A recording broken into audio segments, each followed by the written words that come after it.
No, Rudy, wait! You've got it all wrong. Don't go. Moving with impressive speed, Sylphie popped up out of her bed and rushed forward, catching the door just before it shut completely. Well, I wasn't going anywhere. Just thought we might want to retry that from the top. What? You don't have to do that? Do you need something? It's Roxy's night, isn't it? Oh, maybe it's one of those days? Do you want me to swap in? The girl clearly wasn't thinking straight at the moment. She seemed to think Roxy's period had suddenly started, despite the fact that Roxy was pregnant. You didn't see her like this every day, or very often at all, really. Charming as it was, though, it was about time I got things back on track. I wanted to tell you about the person I'm going to fight, and what might happen afterward. Can you come over to my room? Sylphie fell silent for a few seconds, then nodded quickly with a serious expression on her face. I thought I saw a hint of happiness in her eyes as well. I felt a little relieved myself for whatever reason. The explanation itself didn't take too long. Sylphie and Roxy listened quietly as I told them that my opponent was the dragon god Orsted, and that I'd been ordered to fight him by someone called the Man God, who visited me in my dreams. I explained that if I died, there were a few things they had to do. First, consider Orsted an enemy but never challenge him directly. Second, never trust any advice given by the Man God. And third, pass down both of those instructions to future generations of our family. I also mentioned that after my death they should tell the rest of the family everything I'd told them, and try to think of ways to keep each other safe. I did my best to convey how serious the situation really was. The three of us had started off sitting on the bed, but as the conversation continued, I found myself lying down with Roxy and Sylphie cuddled up on either side of me. If I end up losing, there's a chance something horrible might happen to Roxy during her pregnancy, or to Lucy, for that matter. Something horrible? Basically, you're saying this Man God might do something to us? Yeah. Now I get it. So that's why you kept telling us to keep an eye on the house lately. Sylphie nodded to herself, looking like she'd just solved a puzzle. I had a feeling she was misunderstanding my motive slightly.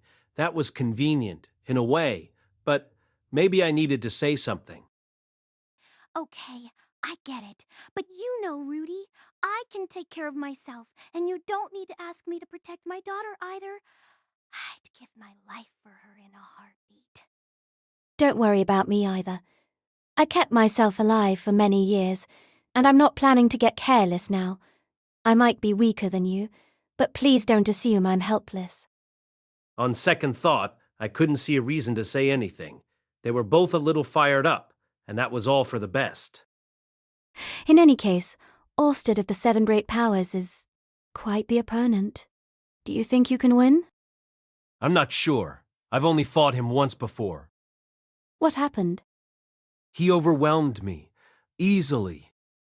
Even after all this time, remembering that first encounter with the dragon god made my legs tremble. He'd beaten Ruyerd in an instant, easily knocked Eris out of the fight, and stabbed his hand deep into my body. The man was terrifying. Rudy, are you sure we shouldn't all go together? Nah, I'll do this alone. I think that gives me the best chance of winning. I'll fire off lots of huge spells and chip away at his defenses from a distance.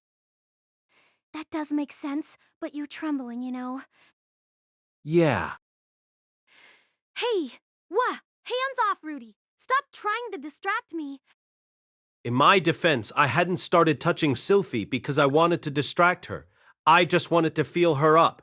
If Orsted killed me, I wouldn't get another chance to touch these. Or this right here, either. Or that. Or this, for that matter.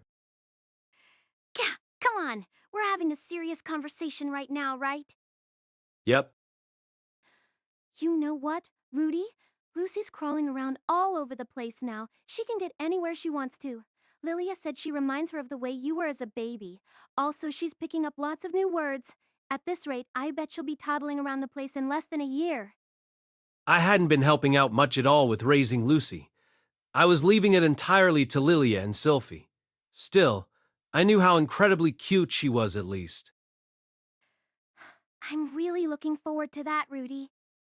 Me too. If it seems like you're going to lose, make sure you run for it. Okay? Yeah, I don't know if I'll be able to get away from him, but I'll try. Was Lucy old enough to understand what was happening around her yet? If I died in this battle, she probably wouldn't even remember the face of her own dad by the time she grew up. What would that feel like? It was hard for me to imagine, but maybe I could find a tactful way to ask Aisha. Rudy. Roxy had spoken up from my left. I reached out to grope at her chest as well, but she seized hold of my arm before I could. Ooh, that's some impressive grip strength. Ow! Sorry! I know, we're having a serious conversation. I'm glad I met you, Rudy. I'm glad I married you and had a child with you. I've never been happier in my entire life than I am right now. To be honest, I never thought I'd find this kind of happiness. Right. But there's a downside, I suppose. If you go off and get yourself killed, you'd be making me sadder than I've ever been before. Right. It's a little embarrassing to even say this sort of thing, but please make me happy, Rudy. I hadn't made the wrong decision after all. I was going to fight for Roxy and for Sylphie. I had to fight for these two and then come back home to my family. All my doubts had finally evaporated. A few days later, with all my preparations finally complete, I set out from the magic city of Sharia. I was entirely alone. Chapter 8: Quagmire vs. Dragon God. To the northeast from the city of Sharia, there was an abandoned village that had been swallowed by the forest. Some 40 years ago, a magical catastrophe had caused the local woods to expand rapidly. The village had been quickly overrun, forcing its inhabitants to relocate. In the decades since, the only visitors to this place had been the monsters that roamed the forest and the occasional adventurer who came to hunt them. Today, however, a man was making his way toward this village, a man with silver hair and golden eyes who wore a white leather coat. The man monitored his surroundings alertly as he approached his destination. He wasn't on horseback or riding in a carriage. He was simply walking along, striding calmly through the forest. Sometimes his sharp, intense eyes would glance down at a compass-like object in his left hand. No monsters ventured to attack him. Many glittering eyes peered out at him from the depths of the woods, but when he drew close, even the fiercest creatures fled like frightened squirrels. Is this it? As he reached the outskirts of the abandoned village that his compass was pointing toward, the man paused and studied it in silence for a moment. Why would she call me to a place like this? Slowly, cautiously, he set foot into the ruined town. Its once neat streets were covered in weeds, and its fields were now thickets. Great trees rose through the roofs of empty houses. Others were so overgrown with vines that they resembled great green mounds of vegetation. Soon the man came to a halt once more. He'd reached the center of the town where a well had once presumably been located. A conspicuous structure stood there, a tall yellow cylinder of a building, and it was the only thing in the entire town that had no trace of vegetation on it. From the condition of its stone walls and its front door, it had clearly been constructed recently. The man looked down at the compass in his left hand and confirmed that its needle was pointing directly at this tower. He reached for its doorknob somewhat warily. Nanahoshi, are you there? The interior of the tower was extremely plain. There were no windows or hallways. The floor was oddly slick, as if coated in some sort of oil. Someone had left a number of bulging burlap sacks and something like an incense burner up against the wall. The strange scent in the air seemed to indicate the burner was in active use. Whoa, well... Glancing around the room, the man spotted another door in the wall straight across from him. Cautiously, but without hesitation, he strode up to it and reached for the doorknob. As he did so, he felt a small prick of pain.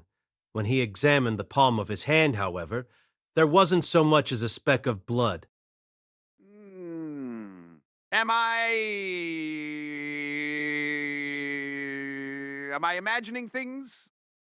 He stepped through the door and found himself in a room with a layout identical to the first. Given that it was sitting on a slope, it appeared that a part of this building was actually underground. The man was growing increasingly suspicious, but nonetheless proceeded forward. Signs bearing messages such as "Please remove your footwear here and all guests.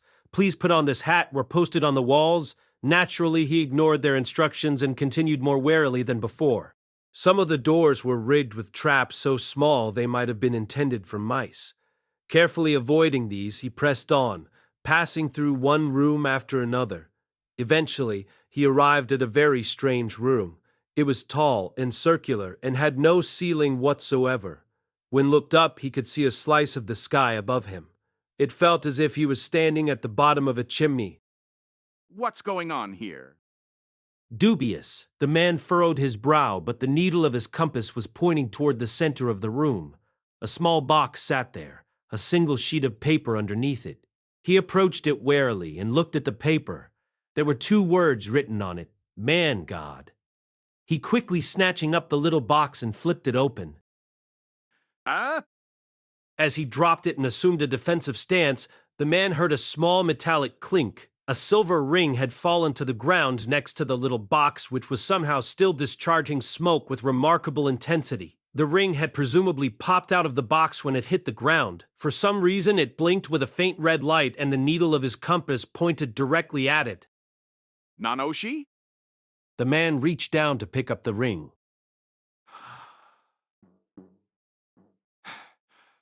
Gah. The man instantly kicked at the ground, trying to jump aside, but the oil-slick floor refused to cooperate. The soles of his boots lost their grip entirely. From my campsite above the abandoned village, I stared intently down at the spot to which I'd lured Orsted.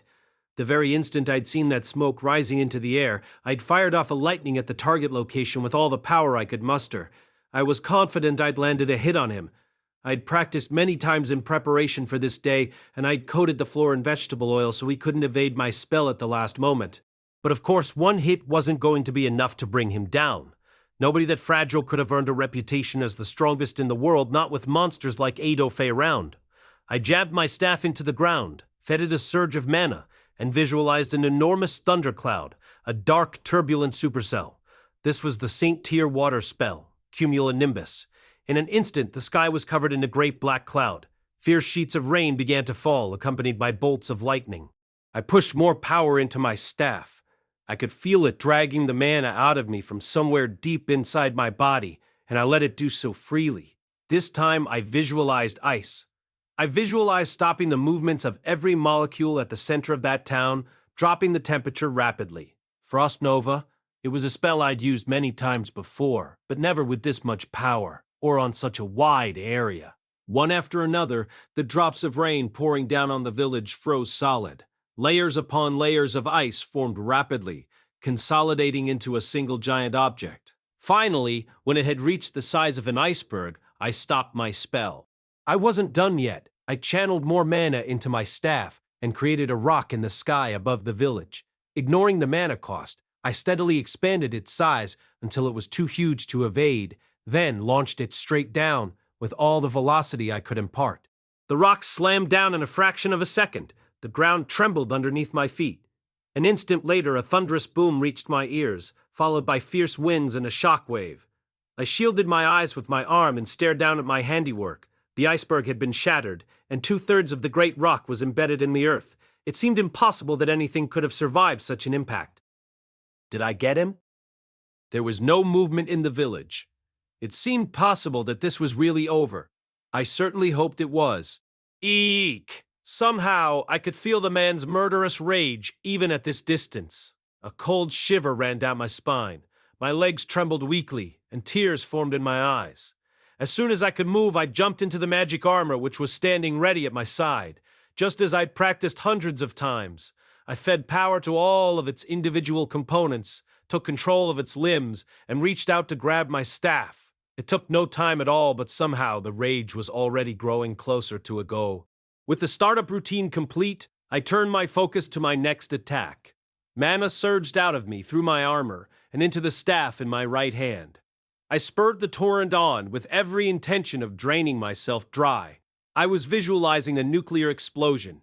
Pointing my staff in the direction of my enemy, I released the spell with all the ferocity I could muster. There was a brilliant flash at the center of the village. and a wave of heat and light swept across the ground. From the corner of my eye, I saw trees incinerated in an instant, reduced to charred shadows of themselves. A powerful shock wave followed a moment later.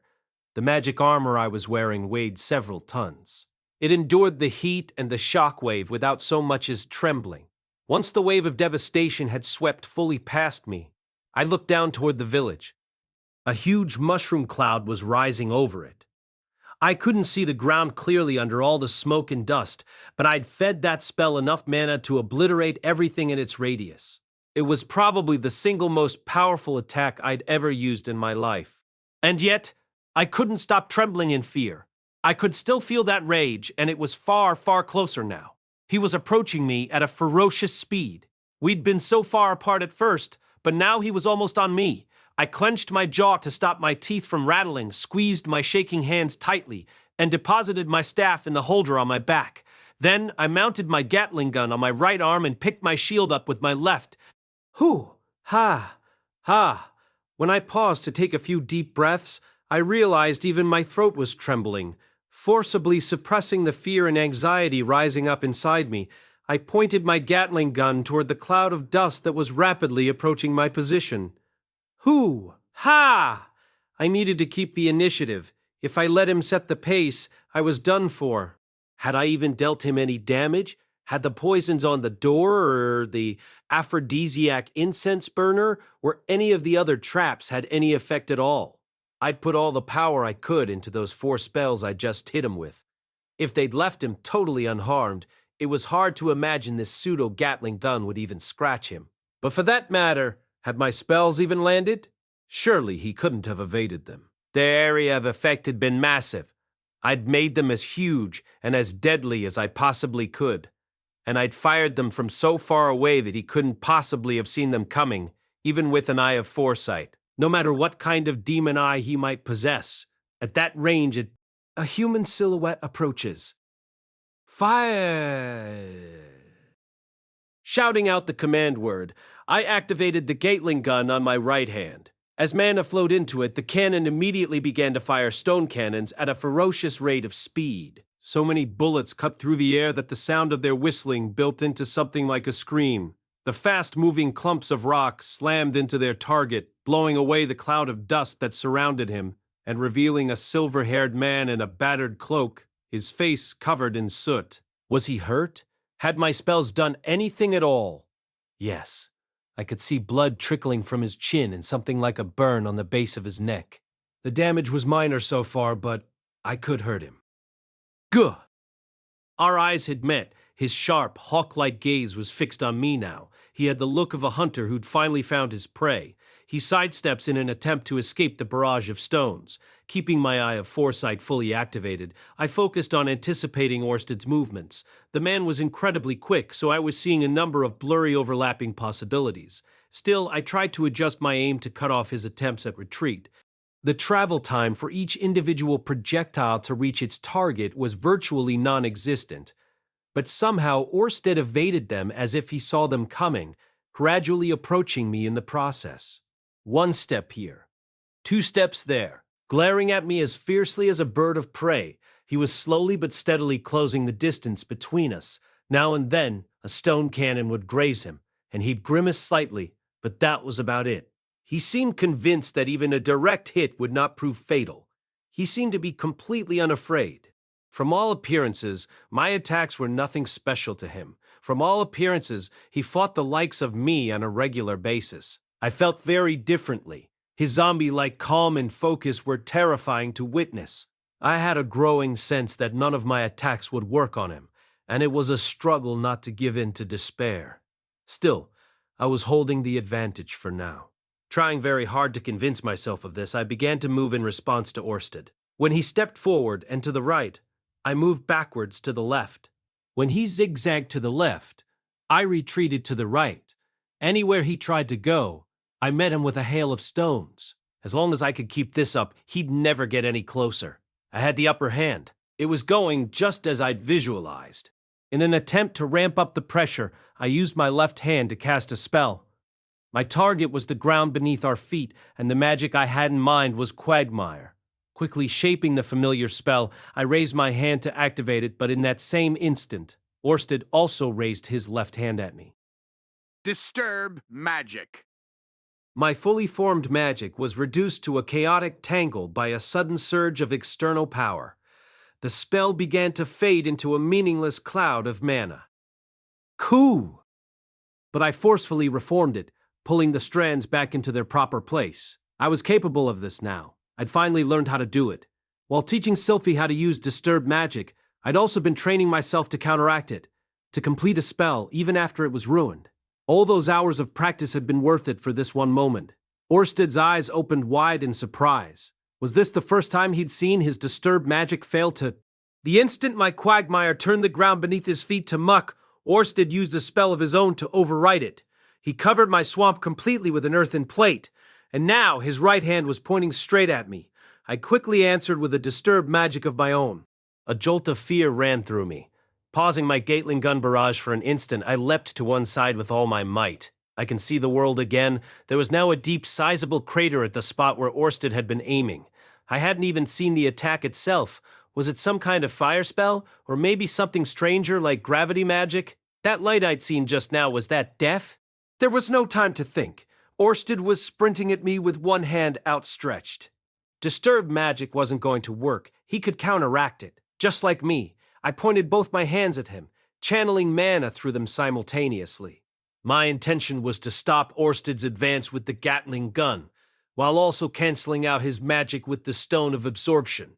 But as soon as I put this plan into action, I realized my mistake. Orsted's spell did dissipate, but at the same time my stone projectiles also dissolved into clouds of sand as they left my gun. Seizing this brief window of opportunity, Orsted closed in quickly. With his right hand still outstretched toward me, he pulled his left arm back to his waist, then swung it viciously toward my heart. Nah! On pure instinct, I took evasive action. Using both my legs at once, I launched myself directly backward with all the force and speed I could muster. Gah! I wasn't quick enough. Orsted's fist slammed against my breastplate. A whistling sound filled the air, and I watched him shrink into the distance at a ferocious speed. Soon the whistling gave way to crashing, crunching noises from behind me, and the world was full of dancing trees. So this is what it feels like to get knocked into next week. Just as this thought flashed through my mind, I slammed into a huge tree, bringing my flight to a halt. The sudden deceleration hit me like a hammer. It felt like all my internal organs had been smashed apart. My vision began to dim, but I recovered quickly. The magic circles Cliff had carved into the inside of my armor had healed my wounds automatically. When I looked down at my chest, however, I found that my breastplate was badly dented and had very nearly cracked in half. Mushoku Tensei Volume 15 by Rifujin Namaganote, cast by Artale Studio. If you are interested in creating your own audio drama like this, please visit Artale to activate your account. Now, enjoy the story. The crack was gradually repairing itself, but the process was painfully slow. Still, at least it had protected me from one blow. It was a good thing I'd taken the time to make this piece of the armor particularly thick and strong. That familiar murderous rage was already bearing down on me again. Orsted was rushing straight at me, looking to deal a finishing blow. Quickly activating his Gatling gun, he fired a hail of deadly stones in his direction. He dodged them nimbly and extended his right hand at me once again. At this rate, things were going to play out just like last time. That was a major problem. My armor had been severely damaged by a single blow. If he landed more hits on me, he'd eventually punch straight through it. What were my options? Dueling him with magic wasn't going to work. I could cancel out his disturbed magic, but the man clearly had some means of resisting magical damage, just like Moore, and I didn't even know what kind of spells he was throwing at me. I was at a disadvantage in a ranged fight then. That meant I'd have to try my luck at closer range. It was the only option I had left.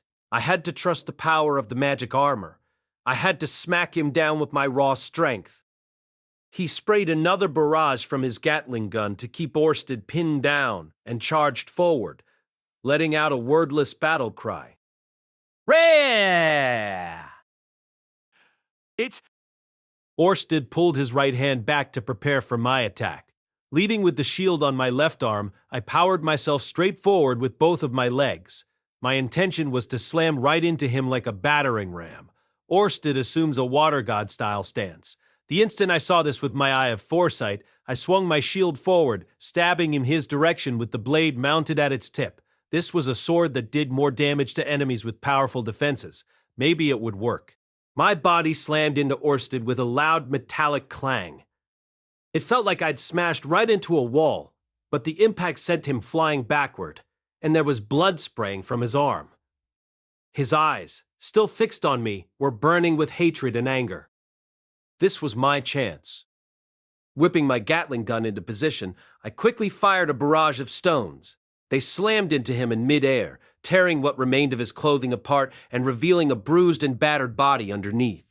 There were burns, cuts, and scrapes all over him. My stone bullets struck his exposed skin repeatedly, sending fresh spurts of blood into the air. I could do this. I could kill him. As long as I could land direct hits, my spells could do plenty of damage. Yes, the stones had bounced off of him, but they'd torn at his skin and left him bleeding. Eventually, that would be enough to kill him, if I could just hurt him badly enough right now before he... It seems I have no choice. Somehow I heard him speak those words, even at a distance. Even as my stone bullets screamed through the air, in that instant, the air went cold. My body shivered uncontrollably, as if I'd suddenly stepped onto a frigid tundra. And then my eye of foresight stopped seeing Orsted, although he was clearly visible to my other eye. Before I could make sense of what this meant, he vanished completely. Struck by a sudden, intense jolt of terror, I wrenched my body into a rightward leap. In that moment, there was a sharp clang from my left side. When I looked over, I saw Orsted standing next to me with a katana-like sword in his hands. From all appearances, he'd just finished swinging it. I also saw the left hand of my armor, sliced cleanly from its arm, fall to the ground with a weighty thump. Growl?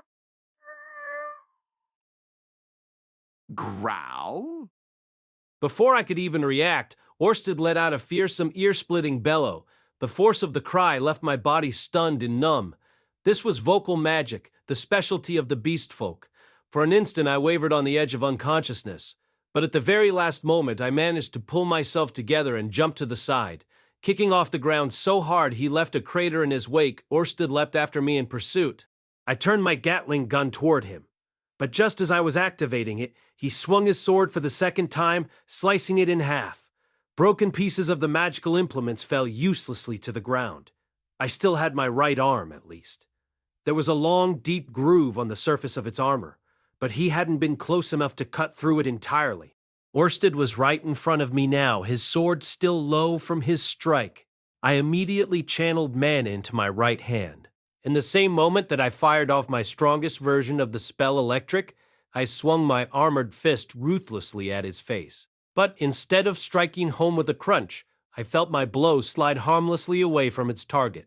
Somehow, Orsted's sword was pressed up against my arm, and behind him electricity was crackling loudly through the forest, igniting the undergrowth and breaking large trees apart. He'd redirected both my spell and my punch. The instant I finally understood this, his sword moved slightly. Gah! The right arm of my armor fell to the ground with my actual arm still inside it. The pain was overwhelming, but I didn't even have time to grimace. Even as he followed through on his strike, Orsted was pressing the attack again. I couldn't respond. I couldn't so much as brace myself. His kick caught me square in the stomach. A horrible metallic squeal rang in my ears. I was lifted briefly off the ground. All the force of his attack had passed straight through the armor to my body. Bleer. Whew. The blow to my stomach sent gastric juices up my throat and out my mouth. My vision was blurred with tears. But as I fell heavily on my rear, I aimed the stump of my right arm at Orsted and fired a shockwave at him. Orsted swung his sword into the air. I heard a boom as he did so, but that was his only reaction to my attack. By the time I figured out that he'd cut the shockwave itself apart, his foot had smashed into my face, my neck creaked ominously, and a jolt of intense pain ran from my head. Down to my fire was to call, one of injected pestble dead. Down to my sort of grinned, I don't cost up a lie, has foughten on the ved, I not sop the for old up. Netzley? Without even realizing it, I'd fallen flat on the ground. After hurriedly rising to a sitting position, I managed to get back on my feet only to see Orsted standing right in front of me with his sword held high. I was going to die. Purge. On sheer reflex, I managed to scream the command word. The magic armor's rear panels instantly sprung off, pulling me along with them. A split second later, Orsted cut the empty suit clean in half. I hit the ground hard, and my body tumbled for some time before finally coming to a halt. I couldn't see what Orsted was doing. I was out of options. It was over. Gak, ka. My whole body was racked with pain. The man had only kicked me a few times through my armor, but it felt more like I'd been pummeled with a bat for hours. My chest hurt, my stomach hurt, my right arm hurt, my neck hurt, my back hurt. It was painful just to breathe. For some reason, I could barely even move. I felt more exhausted than I'd ever been in my entire life. Oh, is this what it feels like when your mana runs dry? Ha! Orsted's eyes had turned to me. I flinched in fear. My armor was gone. I had to run, or he'd kill me here and now. Wait, my right hand.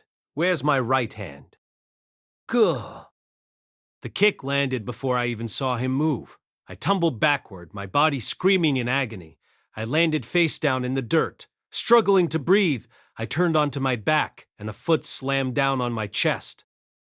Nerd. A groan of pain forced itself out of my throat. My body felt like it was burning up, but there was something cold pressed against my throat. Glancing over, I saw that it was Orsted's sword. God damn it, I'm really going to die. All that, and it still wasn't enough.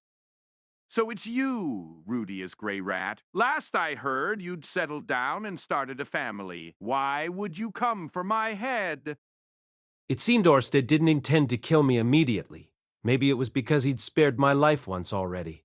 Or maybe he just knew I wasn't capable of continuing the fight. The man-god said,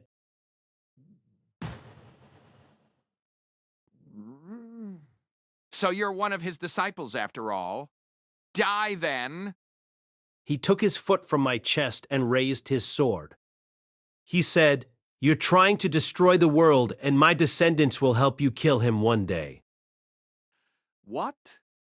The man-god told me he's fighting you because he wants to protect the world. He said that if I killed you, he wouldn't hurt my children or my family. I turned onto my belly and reached towards Orsted's foot. Clinging to it, rubbing my face against it, I began to plead with him in a loud, desperate voice. This was the only thing I could do now. Please, don't destroy the world. You can kill me, I don't care. Just don't take my children. Don't take away their future. Please. This is the first time I've ever been so happy. Please, just leave the man-god alone. I'm begging you. Tears streamed down my face. I was a powerless failure. And now I'd even lost my dignity. Pathetic. Just pathetic. What's the matter with me? Damn it. I can't do that, I'm afraid. The moment I heard those words, I bit ferociously at Orsted's foot. Damn! Explosion! At the same time, I raised the bleeding stump of my right arm off the ground, channeled all my remaining mana into it, and ordered it to explode. If I had to die, at least I'd take this bastard down with me. Disturb magic. A sharp kick sent me flying. With my focus broken, the mana I'd gathered dissipated uselessly. It was a struggle just to stay awake now. If I used any more mana at this point, I could tell I would instantly fall unconscious. You may possess a Laplace aspect and the massive well of mana that comes with it, but casting so many powerful spells in quick succession will still drain you dry. As he spoke, Orsted bent down and reached his hand toward me. I'm gonna die. He's gonna kill me. But if I die, he won't die. And if he doesn't die, then Lucy will. And Roxy and Sophie. I can't let that happen. I can't let him beat me. I have to win. But my body won't move. And I'm out of mana. Blood was pulsing steadily out of my severed arm. My thoughts were growing vague and sluggish. The world seemed to be getting dimmer. Orsted's hand drew closer until it was all that I could see. Damn. All of a sudden, Orsted leapt away from me. Looking up, I found that someone else had come between us. It was a tall woman in dark pants and a stylish jacket. In her hand, she held a one-handed sword with a silvery blade, but her back was turned to me so I couldn't see her face. Ah, wait. I recognized that hair. It was wavy. It came down all the way to her waist, and it was a vibrant, fiery shade of crimson. Sorry I'm late, Rudeus. Eris Greyrat was standing in front of me. Chapter 9, Berserker Sword King vs. Dragon God. Several days before these events, two women had appeared at the gates of the magic city of Sharia. One was a gray-haired beastfolk with impressive muscles. The other was a human with a magnificent mane of crimson hair.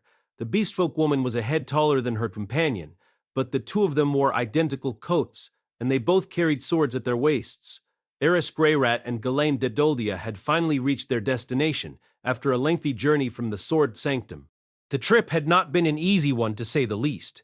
Eris had been in such a great hurry to see Rudeus again that she'd chosen a shortcut through a forest, where they'd quickly gotten lost, ultimately blundering into a nest of monsters, which took some time to slay. And when they finally made it out of the forest and reached the nearest town, a group of local thugs unwisely provoked Eris, leading to a major scuffle which made them a host of enemies, which led to another major scuffle which led to problems at the border, which they solved with violence once again.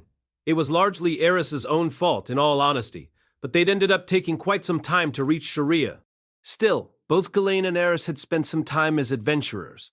In the course of their journey, they'd eventually gotten back into the swing of things, and after entering the kingdom of Renoa, their progress to the city had been relatively smooth. Once in Sharia itself, their actions were also quite efficient. It helped that plenty of people at the local Adventurers Guild knew exactly where Rudeus Greyrat's residence was. From the sound of things, everyone in this town knew Rudeus's name. One helpful local even explained that they could pick out his house by looking for an unusual scaly creature from Bagaret in the yard, or for its companion, a peculiar-looking trent supposedly cultivated on the Demon Continent. In fact, the place did prove easy to find. Rudeus' residence couldn't hold a candle to the massive mansion Eris had lived in as a child, of course, but it was large enough that it could easily have passed for some sort of inn. The yard was also spacious, and looked like could serve nicely as a training ground. While she discussed her impressions with Ghislaine for a while, Eris rather uncharacteristically was hesitant to step through the gate itself. Instead, she stood directly in front of it with her arms folded. For a time, everything was quiet. Ghislaine said nothing, and neither did Eris. Her chin high in the air, she simply stared up at the building before her. From all appearances, she was convinced that Rudeus would somehow sense her presence and emerge from within at any moment. The thoughts running through her mind concerned the many rumors she'd heard regarding Rudeus in the course of their journey. Rudeus Quagmire Greyrat was said to have slain a stray dragon and defeated a demon king. As the most powerful mage in the Renoa University of Magic, he inspired much fear and awe. But despite his arrogance and audacity, he was a friend to the weak, and there were many comical stories about his odd behavior. In other words, he was a relatively popular figure. Those who'd seen him at work struggled to describe the extent of his powers. Hearing their praise always made Eris smile, almost as if they were complimenting her. But among the many rumors she'd heard so far, it was some of the comical anecdotes that had really stuck with her. For example, the guy's crazy about his wife. You always see them shopping together on their way back from the university. Or I saw him grab his wife's butt in the market. She flipped out on him. Or he married this woman who looks like a kid, I swear. Or he has 2 wives already, and who knows how many he'll end up with. Not much of a pious guy, that's for sure. They were the rumors involving his wives, in other words. Every time she recalled these stories, Eris frowned deeply. Soon after crossing the border into Renoa, she'd learned their names, Sylphiette Greyrat and Roxy M. Greyrat. Eris couldn't figure out what she was supposed to say when she actually met them. She'd learned of them from Rudeus's letter, heard rumors about them on her journey, and spent plenty of time thinking about them, but at the end of the day, she just didn't know how to get the results she wanted, and so she stood like a statue in front of the gate. Fortunately, the stalemate was eventually broken by a thoughtful young maid. The moment Eris appeared at the gate, Aisha had asked herself, "Is that Eris? It must be, right?" And set about preparing things. She wanted to be ready to show Eris perfect hospitality the moment she knocked at the door. After nearly an hour of waiting, however, she finally decided to take the initiative herself. Aisha felt that she owed a great debt to Eris personally. While she didn't respect her quite as deeply as her brother, it was a fact that she had played a major part in saving Aisha from her captivity in Shironi. Lilia had always taught Aisha to repay her debts twofold. So when she'd heard about the possibility that Rudeus might take Eris as his third wife, she'd silently decided to help make it happen, assuming Eris actually loved her brother, of course.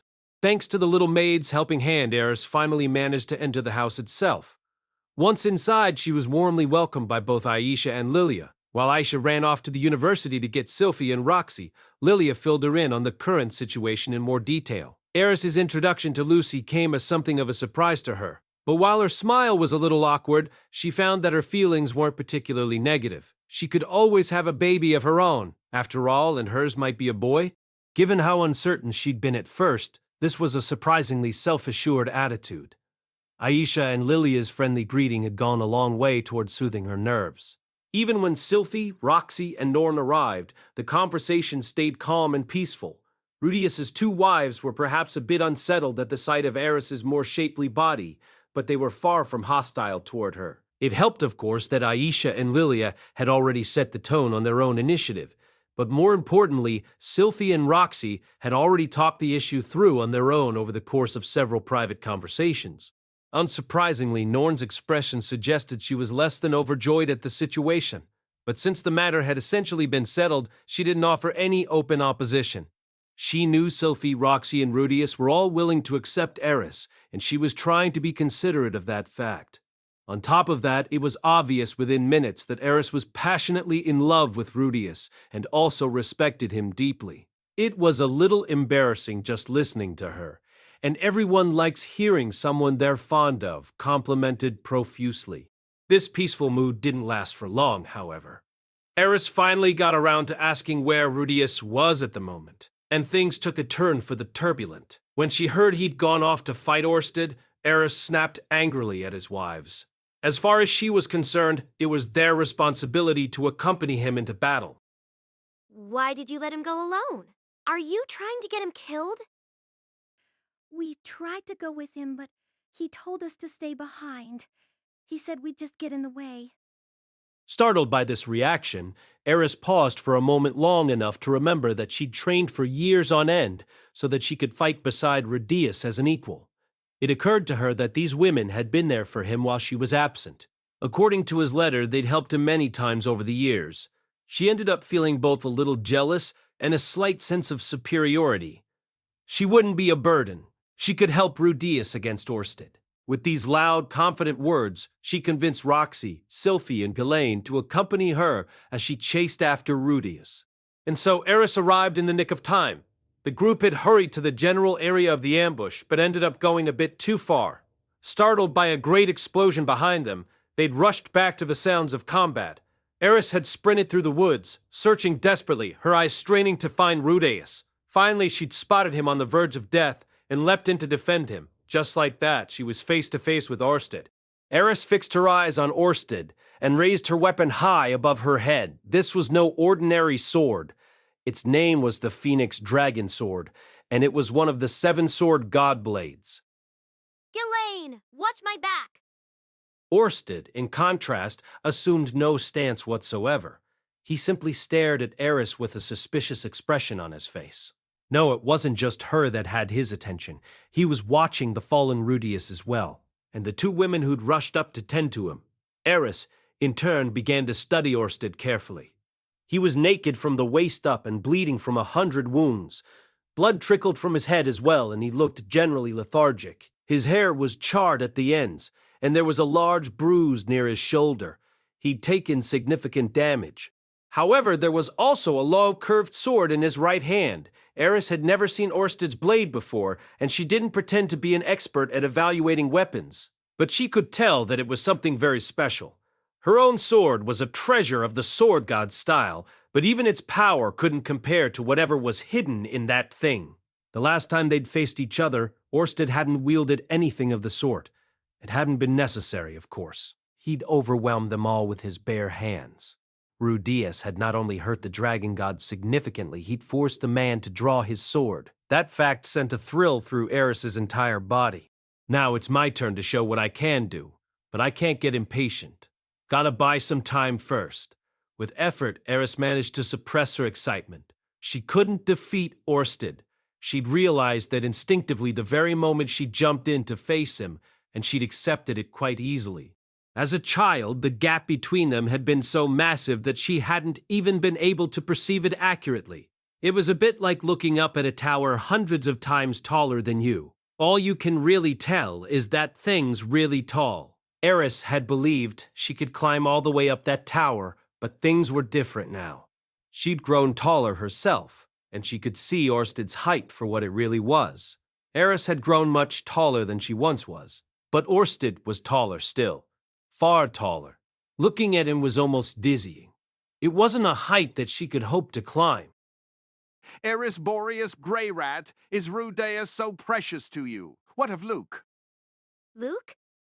The man who was destined to become your husband. That's news to me. Eris dismissed Orsted's words easily enough.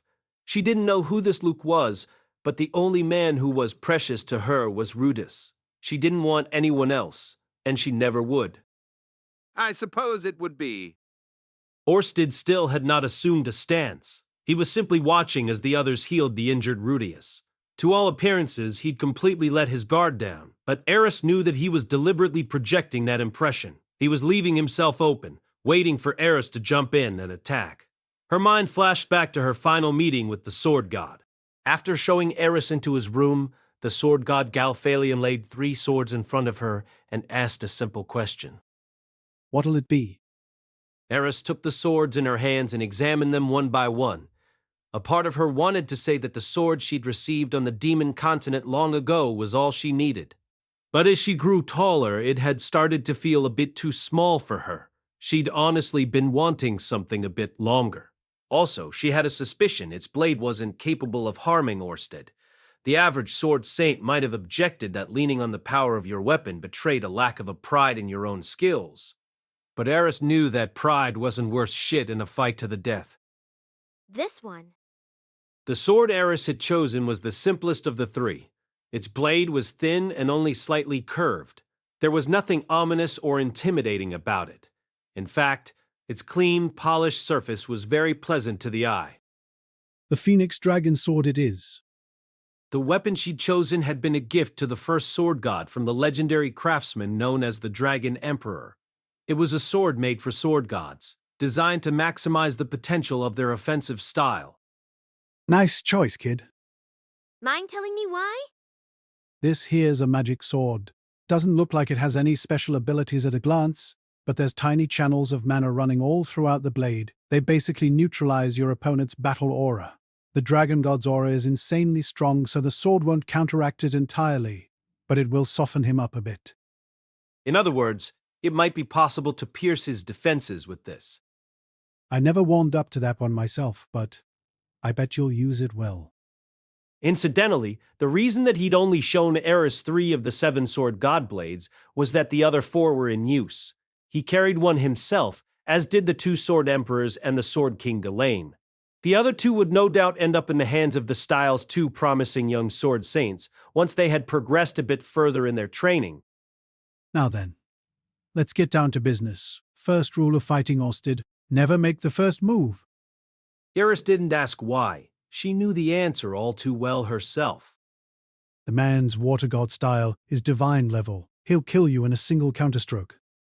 A bitter memory flashed through Eris's mind. A memory of being knocked flying with a single strike. Make him come to you. That's step 1. Practitioners of the sword god style always sought to land the first strike. To defeat them, you needed only to wait and counter it. According to the sword god, this simple strategy was the essence of Orsted's peerless technique. So Eris didn't move. She couldn't risk striking first against a master practitioner of the water god style. The sword god style was inherently aggressive, and the water god style defensive. That put her at a major disadvantage. The water god style's counterattacks did not fail. Unless the student of the sword god style was superior to a certain degree, the water god style would be victorious. Eris had learned that lesson all too well. thanks to her training with the Water King Isolde, and therefore she wasn't going to make the mistake of attacking first. Naturally, just standing around wasn't easy for the notoriously aggressive Mad Dog, but she was going to do it anyway. You're not coming. As Eris stood there, simply holding her stance, Orsted narrowed his eyes in puzzlement. The sword god style always sought to take the initiative. It was the foundation of all their techniques, and yet she was doing nothing whatsoever. All I need to do is wait. When Rudeus recovers, we can attack you together. Well, this is a surprise. Eris Boreas Grey Rat speaks of fighting alongside allies. Another change, it seems. I did think it possible she might turn out differently if she learned to cool her head and trained under the right master. Perhaps I was right. I'm not a Boreas anymore. It's just Eris Grey Rat. A different woman than the Eris I know, then... Moving slowly and deliberately, Orsted finally assumed a stance of sorts.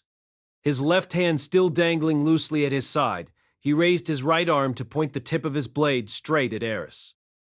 Very well. I'll come to you, then. Neither of them had done anything as yet, but the battle was now entering its second stage.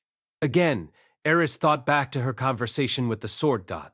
Orsted can use the sword of light with his bare hand for a blade, but after all your practice with Mina, I think you know how to deal with that move. Just cut through his wrist before it reaches maximum velocity. That said, there's no telling if he'll use his right hand or his left. If he raises both of them, you're gonna have to guess. He might swing from above or below too. Pick left or right, high or low, that's step 2. Those had been Galthalien's exact words. Eris couldn't help but grimace slightly. Orsted had already drawn his sword. He would be using the true sword of light, not an approximation of it with his hand. The question was, if she was capable of countering it. The answer, she decided, was yes. Orsted wasn't invincible. He was breathing somewhat roughly, and he was covered in wounds. Even now, blood dripped from the arm that held his sword. Also, he was only holding out his right arm, and his sword was low, just as she'd hoped. Despite his injuries, he was still holding his weapon in a single hand. He really thinks I'm nothing to worry about. Normally, this fact might have thrown Eris into a rage, but this time she processed it quite calmly. It felt strange to her, considering all those angry years she'd spent demanding the world's respect and fear. But today, she was pleased to be underestimated. Sword god style sword of light. Orsted's hand flicked through the air with fearsome speed, but simultaneously, Sword god style reflection blade. Eris swung her own sword down as well. It was a movement she had practiced thousands upon thousands of times. It was also the best way to counteract the sword of light. With your sword at maximum velocity, you targeted the slower-moving wrist of your opponent and cut through it before they could complete their swing. Orsted's sword spun into the air along with his right hand. I got him. For a moment, Eris believed it was over. But before she could follow up, Orsted executed an astonishing response. Reaching upward, he caught his severed hand, pressed it to his wrist, and instantly reattached it. In the same moment, he took advantage of his upward movement to fire off a spinning kick. Eris managed to dodge this bizarre attack with a half-step backward, but only because the sword god had warned her there was a possibility he might try something of the kind.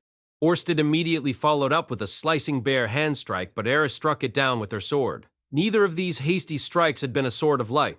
As a result, Eris' attack had not injured Orsted. Her blade had struck home with a clang, successfully redirecting his hand, but it hadn't left a scratch on his skin. A moment later, Orsted's sword thumped blade first into the ground behind him. At a glance, it appeared that the man's right hand was as good as new, and the injuries Rudeus had inflicted him had also been healed.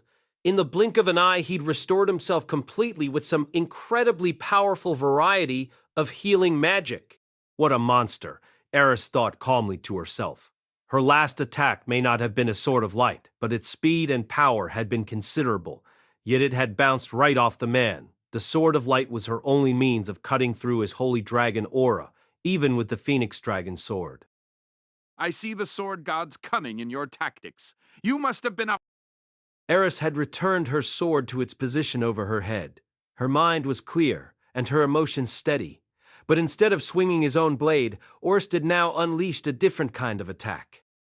Did Galfalion tell you stories of his exploits as you lay in his bed? When all was said and done, Eris respected the sword god deeply. Over the last few years, Galfalion had thrown himself into the task of training her and entrusted her with his dream. Their relationship had been a purely platonic one. He was simply her master, and she was simply his student. He had trained her because their interests were aligned.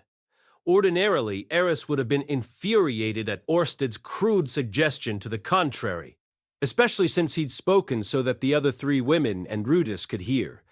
But her master had given her a clear warning. If things start going well, Orsted might try to needle you. Don't you go and fall for it? You hear me?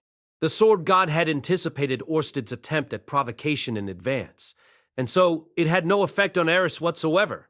She had no reason to be angry. Orsted was just proving that Galfalion had his number. I see. You truly have grown stronger. As Eris brushed off his taunt with a snort, Orsted murmured these words in an almost melancholy tone and slowly raised both of his hands. At the sight of this, Eris recalled the last piece of advice the sword god had given her. For whatever reason, the man can't go all out. He's a master with magic and the sword, but he'll try to settle things with just his aura and his martial arts, especially when he's fighting someone with a style he's real familiar with. He starts off with the kicks and punches, then goes to magic if he really has to. But when he's up against something new, for some reason he tends to sit back and study techniques he's seeing for the first time. That just might be the chink in his armor. Right now, Orsted wasn't going in for the kill. He seemed to be slowly toying with her, like a cat batting cruelly at an exhausted mouse. Eris ground her teeth audibly, took her left hand from the Phoenix Dragon sword, and reached for the unmarked blade she'd received at the meagered village. Her right hand held the Phoenix Dragon sword above her head, but her left was now gripping the nameless sword, still sheathed behind her waist. It was a strange stance. All the more because the sword god's style had no concept of dual wielding. Using two swords at once was a technique of the North god style. More importantly, while the sword Eris held above her head was a deadly magic weapon, she wasn't capable of using the Sword of Light with a single hand. And while there were techniques that involved drawing a sword directly into a strike, her reverse grip on the unmarked sword made the best of them impossible. Her stance, in other words, was irrational. It made no sense at all. It wasn't the sort of blunder that a sword king, and a master of the sword god style, was supposed to make, under any circumstances. For that very reason, Orsted stopped moving. With his hands still poised in the air, he studied Eris carefully. His eyes were entirely focused on her to the exclusion of Rudeus, who was currently being healed behind her. She had his complete attention for the moment, but she couldn't just stay passive now. Unless she took some action, Orsted would step forward to attack. Fortunately, Eris had improvised a certain move for this very moment. It was based on a technique she'd picked up from the North Emperor Aber. Although she'd only seen it once, she had trained herself to execute this move with a single hand, at maximum velocity, in the very same instant that she drew her sword. It was an imperfect technique, but it was highly lethal nonetheless.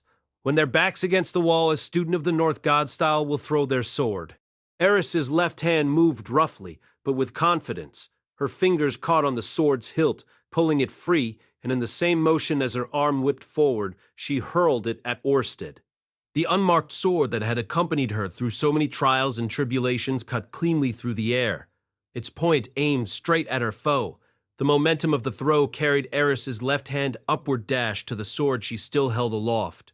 As swiftly as she possibly could, she grabbed the Phoenix Dragon sword, and without a moment's hesitation, she swung it down with both hands, executing a flawless Sword of Light. Her fearsome attack flew right past the airborne sword, slicing toward the top of Orsted's head along the shortest possible trajectory, at the greatest possible speed. Holding her sword in its follow-through position, Eris clicked her tongue in irritation. Orsted had caught its blade between his hands, and the unnamed sword had struck his body solidly, only to deflect off his holy dragon aura and fly back behind her. You've exceeded my expectations, but I suppose it's over now. Nope. Her blade still frozen in Orsted's hands, Eris shouted her reply as she turned toward where the unmarked sword had fallen. Rudeus was standing there. The others had finished healing him. We're just getting started. It took Eris an instant to process what her eyes were seeing. It was Rudeus, of course, and he was standing, but there were dark circles under his eyes and his light brown hair had gone white. His legs were trembling weakly, his face was deathly pale, and his lips were purple. Roxy and Sylphie were supporting him on either side. Getting started with what exactly? Rudeus was in no condition to fight, to say the least. His mana was exhausted, his strength was gone, and even his willpower had failed him. He was battered and bruised both physically and emotionally. You'll see soon enough. The sight of him was enough to steel Eris's resolve. 3 times she inhaled deeply and exhaled. As air flooded into her lungs, she gripped her sword more tightly, conscious of every bead of sweat on her palms. Clenching her back teeth tightly for an instant, she licked at her lips. Finally, she tensed her stomach muscles and roared as loudly as she could. You 3, get Rudeus out of here right now. Eris's voice thundered through the air. I'll hold Orsted here, even if it kills me. She meant that quite literally. Sylphie felt the strength of Eris's determination.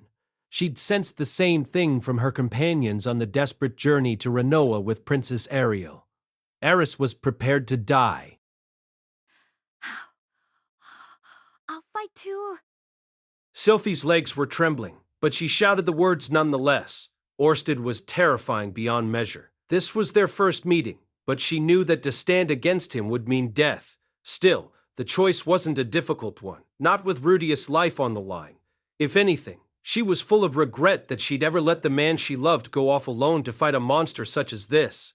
The words, "Are you trying to get him killed?" still rang in her ears. That had never been her intention. She'd seen Rudeus regain his usual energy and focus, despite his fears, and she'd assumed it would all work out fine. After all, he was an incredibly powerful mage, and he always made it back to her in the end. Also, the magic armor had seemed overwhelming. She'd convinced herself that nothing, and no one, could defeat that thing. It was only her confidence in Rudeus that had held her back. Eris stared silently into Sylphie's eyes for just a moment, and then nodded. All right, you take the back line. Ghislaine, get Rudeus and Roxy out of here. Eris, my job is to protect you. Now, it was the Beastfolk Sword King's turn to protest. Ghislaine had watched Eris fight her way through life. She'd watched her train with single-minded focus, and for that reason she'd stood back and watched this battle unfold without interfering or objecting. She'd seen that as her way of repaying Eris's deceased grandfather's sorrows, to whom she'd owed so much. What, you're not going to listen to me? I'm telling you to protect the people I care about. I won't do it. I could never face Lord Sorrows or Philip if I let you die here. But now the girl was planning to take a path that ended in certain death, and Ghislaine couldn't allow that. Her refusal was reflexive rather than reasoned. She wasn't very good at thinking, and avoided it when possible. Stop it. We all need to run. Given her pregnancy, Roxy was aware she wouldn't be much use in combat. She'd come here knowing that she would only be a burden if it came to that. Her plan had been to drag Rudeus to the horses waiting outside the forest, and then flee as quickly as possible. There was a chance such strenuous movement might cause a miscarriage, but helping Rudeus escape was her first priority. In all honesty, she hadn't given much thought to what would come after that. For now, she believed they simply had to run and regroup in safety. Eris and Ghislaine argued. Sylphie and Roxy braced themselves to act, and as he took all of this in out of the corner of his eyes, Orsted let out a long, loud sigh. Everyone except Rudeus went on guard. 4 sets of eyes glared fiercely at Orsted. Indifferent to their gazes, the dragon god raised his voice to a bellow. Rudeus Greyrat. Rudeus flinched visibly at the sound of his name. But, so long as you serve the man-god, I will not allow you to escape. Even if it means killing everyone here, and all the others waiting for you in the city, I will hunt you down and take your life. Rudeus was trembling now, more obviously than before. His knees shaking uncontrollably, he stared down at the ground in front of him. While I place no trust in the man-god's words, given what he told you, I will also abduct your children once you're dead. At these words, the trembling stopped. The fire had flickered back into Rudeus' eyes. Punching at his quaking legs with his left hand, he reached out with his right to grab his staff from Roxy, forgetting that he'd lost that hand not long ago. Thrown off balance, he might have fallen to the ground if Roxy hadn't quickly caught him. But even as he leaned against her, his eyes were glaring fiercely at Orsted. There was murder in his gaze.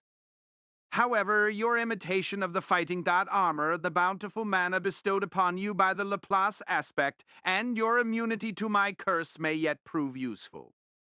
At these words, the rage in Rudeus's eyes faltered slightly, and as he looked on with a dubious, wary expression, the dragon god continued to speak. Betray the man god. Join me instead. Two people reacted instantly to these words. You've got to be joking. Rudy, don't listen to him. Eris and Sylphie were both convinced that Orsted was lying. They had no clear reason to believe this, but they did. Ghislaine and Roxy held their silence, but they too felt that Orsted was up to something, that some trap lay hidden in his words. Should you accept my offer, I will overlook this unprovoked ambush and restore your injured arm to its original condition. But Rudeus was an exception. He had noticed something about the tone of Orsted's voice. He had realized that the man's throat was trembling slightly, and that fact was nagging at him. I am the dragon god. Once you are under my protection, the man god will not find it so easy to meddle with you. Doubt and temptation mingled in Rudeus's eyes. Rest assured, he cannot hear what we speak of at this very moment. If your allegiance to the man god was unwilling, I would think this a most enticing offer.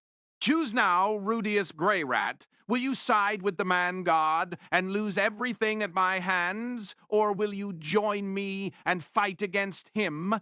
You are unaffected by my curse. This is a choice you are capable of making. Rudeus's gaze met Orsted's. First, he exhaled slowly, and then he studied the face of the dragon god, as if searching for an answer in it. He was trying to see what was hidden behind the man's stony expression. But of course, his eyes could tell him nothing of the kind. The silence stretched for several seconds. Rudy? Finally, Rudeus staggered out of Roxy's arms and began to walk slowly forward. With every step, he ran the risk of falling on his face. He lurched to the side and steadied himself on Ghislaine's shoulder. When he lost his balance, he grabbed hold of Sylphie, who'd rushed up to catch him. Eventually, he made his way past Eris, and then he fell to his knees at Orsted's feet. He made no move to rise. Instead, he looked up at the man before him and spoke. Is there really a way to protect my family from the man god?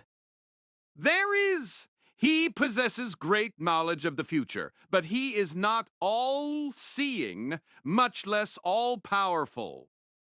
Is it absolutely reliable? Not absolutely, no. I would not pretend to know the full breadth of his powers.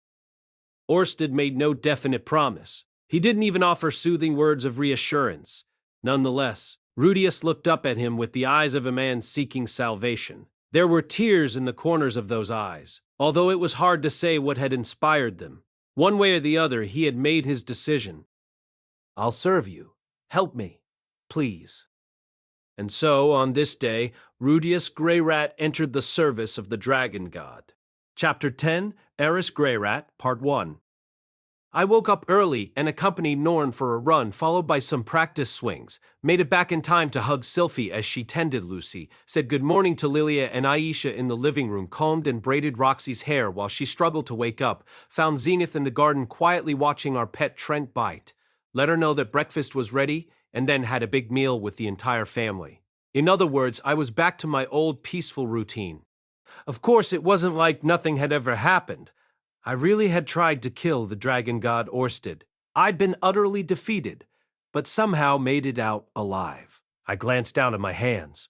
They were a testament to that fact. When I squeezed them into fists, I could feel my fingertips pressing against my palm on both sides.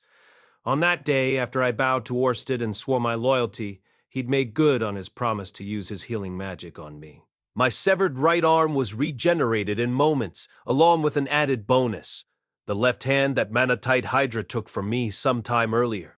Orsted proceeded to cast some other spell on me, handed me a bracelet he'd been wearing on his arm, and departed with the words, "I'll be in touch once you've regained your mana." Even now, I was wearing the bracelet in question on my left arm. I wasn't clear on its function, though.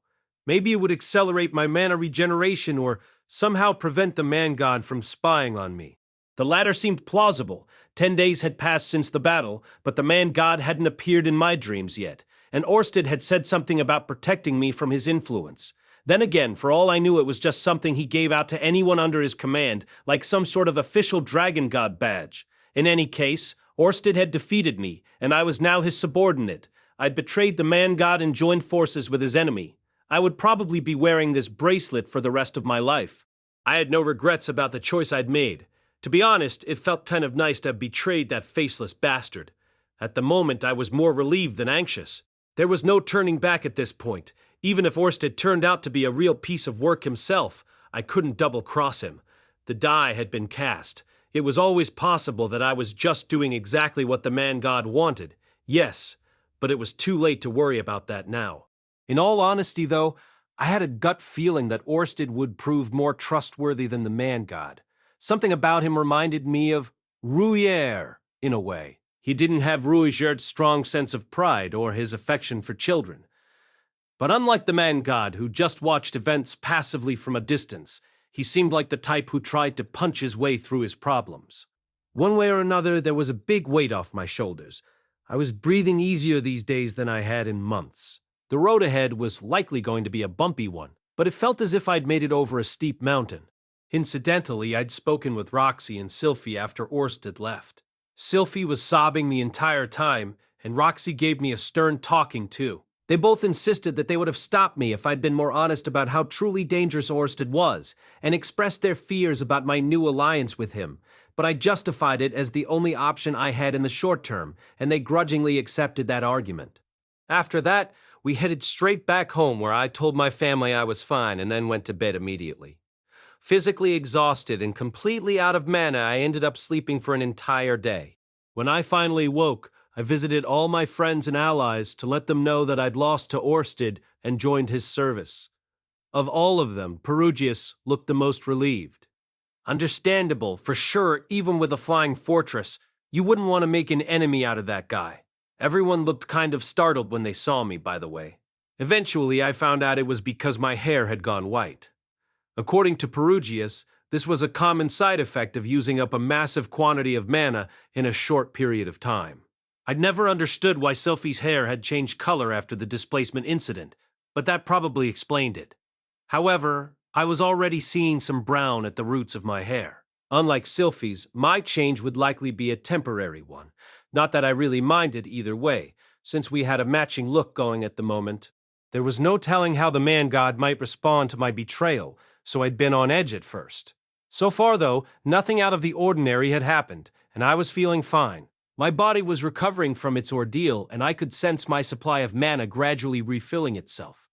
On that note, it seemed like Orsted knew the secret behind my unusually large mana capacity. He'd mentioned something called a Laplace aspect, whatever that was. Well, he'd probably tell me more at some point if it was important. I just have to be patient for now. Putting all that aside, there was one thing about my routine daily life that had changed considerably.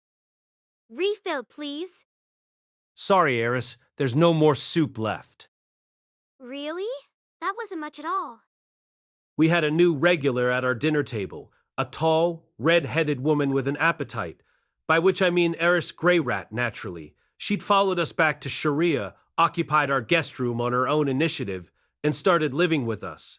Ghislaine was staying at a nearby inn, incidentally. I wasn't clear on why. Maybe seeing Zenith in her current state was too much of a shock for her. Or maybe she was trying to give us some space. One way or another, it was only Eris who'd moved in. Eris did wander off every now and then, but in general, she spent most of her time hanging around the house. She watched Sylphie cook Roxy preparing for her classes, or Aisha and Lilia doing housework. Sometimes she'd even stare at Zenith and Lucy for no apparent reason. When she wasn't out and about, observing members of the family seemed to be her default activity. it didn't escape my notice that she usually had a small troubled frown on her face while she observed Sylphie and Roxy in particular. Eris had changed a lot since the last time I'd seen her. I'm not sure how to put this, but she had a real presence now. She was tall for a woman, for one thing, and she carried herself with confidence. Her style suited her, too. She wore the same kind of leather jacket as Ghislaine, flexible black pants, and a white top over a dark undershirt. It was an outfit she could fight in, but it also happened to underscore just how fit she was. That's not to say that she turned into a mass of muscle, though. If anything, her body was lean and lithe. To be honest, once I started looking her, it was a real challenge to stop. It didn't hurt that her breasts were large, her waist was thin, and her butt was curvy. But over the last 5 years, her once childish face had also acquired a sharp, striking beauty. In every respect, she was obviously a young woman now, rather than the girl I'd known. Maybe that was part of why I was finding it so hard to start a conversation with her. It might have been easier to catch up with her right after the battle, but I'd missed that window of opportunity while I was going around the city telling everyone about the situation. The more basic issue, though, was that my heart started racing every time I looked at her for too long. I'd told myself a dozen times that I needed to talk to her, but somehow I just couldn't seem to find the right moment. Whenever I started to say something, that intense gaze would lock onto me. The pitter-pattering in my chest would kick into overdrive, and I'd find myself averting my eyes. It always took quite some time for my heart to stop pounding afterward. What a mysterious phenomenon. Was this terror I was feeling? Okay, yeah, just kidding. I knew exactly what was going on. I was in love. I'd fallen hard for Eris for the second time, I guess. She'd sure won me over quickly, right? In my defense, though, she had dashed in to save me when I thought all hope was lost, held the dragon god Orsted himself at bay, and risked her life to protect mine. Looked damn good doing it, too. All in all, I couldn't really blame myself. Right now, I was basically an infatuated schoolgirl. I was no longer Rudeus. I was Woodius. Given the way I felt about Eris, the next step seemed to be clear.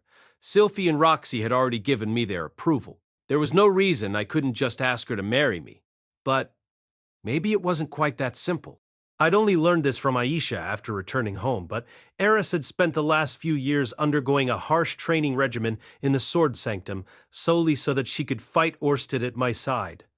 Our battle against him at the Red Wine's lower jaw had left a deep impression on her, and when she'd seen me experimenting with his disturbed magic spell afterward, she'd assumed that I was planning to defeat him someday in the future. Personally, I thought Eris and I were pretty closely matched back then, but she decided that she wasn't strong enough to fight alongside me as an equal, and went off to train with the very best.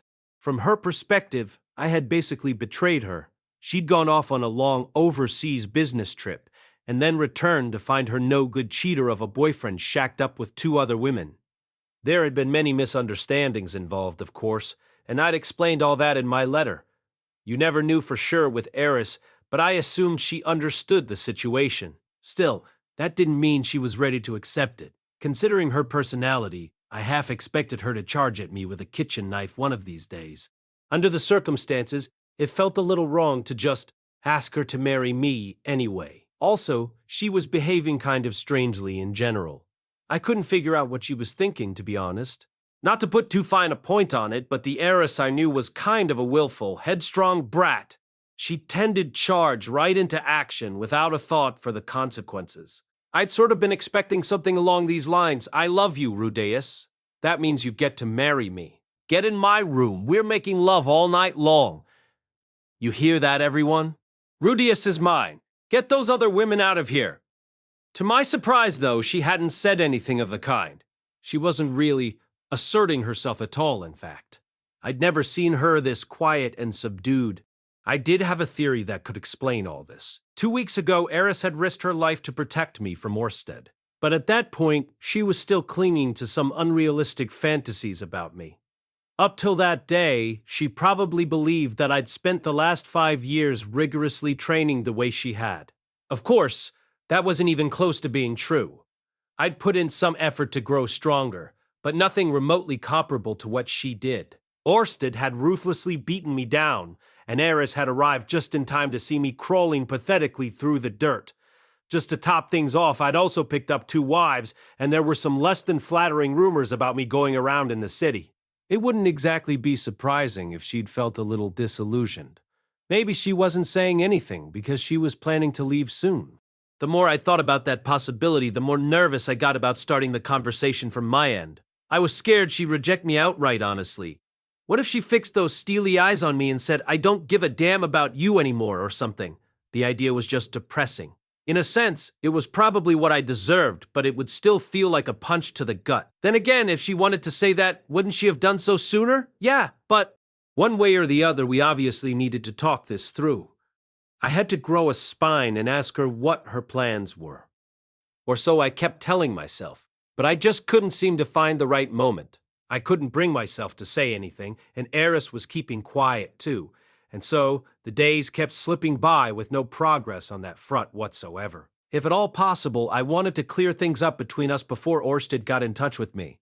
But I was at a loss as to how to make that happen. It was starting to feel like the two of us were going to just keep living separately in the same house without ever figuring this out.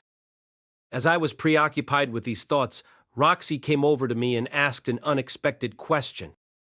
So, when were you planning to hold the wedding party for Eris? The wedding party? Right. I mean, you held one for me, so I assume you'll do the same for her. I'll take the day off work for it, so I was hoping you could let me know when it's going to happen. I found myself at a loss for words. After an awkward pause, Roxy looked me in the eyes and frowned. Don't tell me you haven't even talked to her about this yet. We discussed it at great length before she showed up, didn't we? The expression on my face was probably uncomfortable, to say the least. Roxy was right, of course. I'd already settled the matter with my family. Everyone was ready to accept Eris. Aisha had been willing from the start, but even Norn was treating her like a part of the family now. In fact, I'd noticed her and Eris chatting happily about Rudeus a couple times now. They seemed to get along much better than you might have expected. Nobody was against this marriage. The only thing holding it up was my cowardice. Rudy, you can't put this off forever. And you really shouldn't keep Eris waiting any longer. Waiting? Of course. She's expecting you to say jump into my arms, or what have you. Just to emphasize the point, Roxy threw her arms wide open at me. It was extremely cute. You really think Eris wants to hear that from me? Are you sure you're not just thinking of your fantasies? Well, come on, don't tease me. You need to take this seriously, Rudy. Roxy threw her hands into the air in exasperation, puffing out her cheeks sulkily. I'd pivoted to teasing her on reflex, but I did need to give this some thought. Was Eris really waiting patiently for me to make the first move? That didn't really seem like her style. Then again, Roxy had never led me wrong before. She was the kind of god whose advice you could actually rely on. Now that I had her pushing me forward, I had no justifiable reason to hesitate. It was time for me to show a little courage. I was going to approach Eris, tell her how I felt, and see what she had to say about it. If she laughed in my face, I'd just have to get Sylphie and Roxy to cheer me up. First things first, though. Throwing my arms open wide, I declared. "Jump into my arms, Roxy!" in my most enthusiastic tone. You're not even listening to me, are you? Roxy's voice trailed off toward the end of her sentence. She looked me in the face, then glanced furtively around, confirming that there was no one around. After a moment, she lowered her hands to shoulder level and took an adorable little hop into my arms. I could feel her slightly conspicuous belly pressing up against my stomach. "Easy there, princess. Wouldn't want to jostle the baby in your belly too much." Not to worry. They need a little exercise now and then if they're going to stay in shape. Was that really how it worked? Well, if she said so, I'd have to defer to the expert. Deciding this was a good opportunity for some intimate family bonding time, I lowered myself into a chair and deposited Roxy on my lap. But as I did so, I had the strangest feeling I was being watched. There was someone lurking in the doorway, half hidden in the crouch of a nosy housekeeper. Someone with eyes that glimmered like an angry tiger's. It was Eris. Chia! What's the matter, Rudy?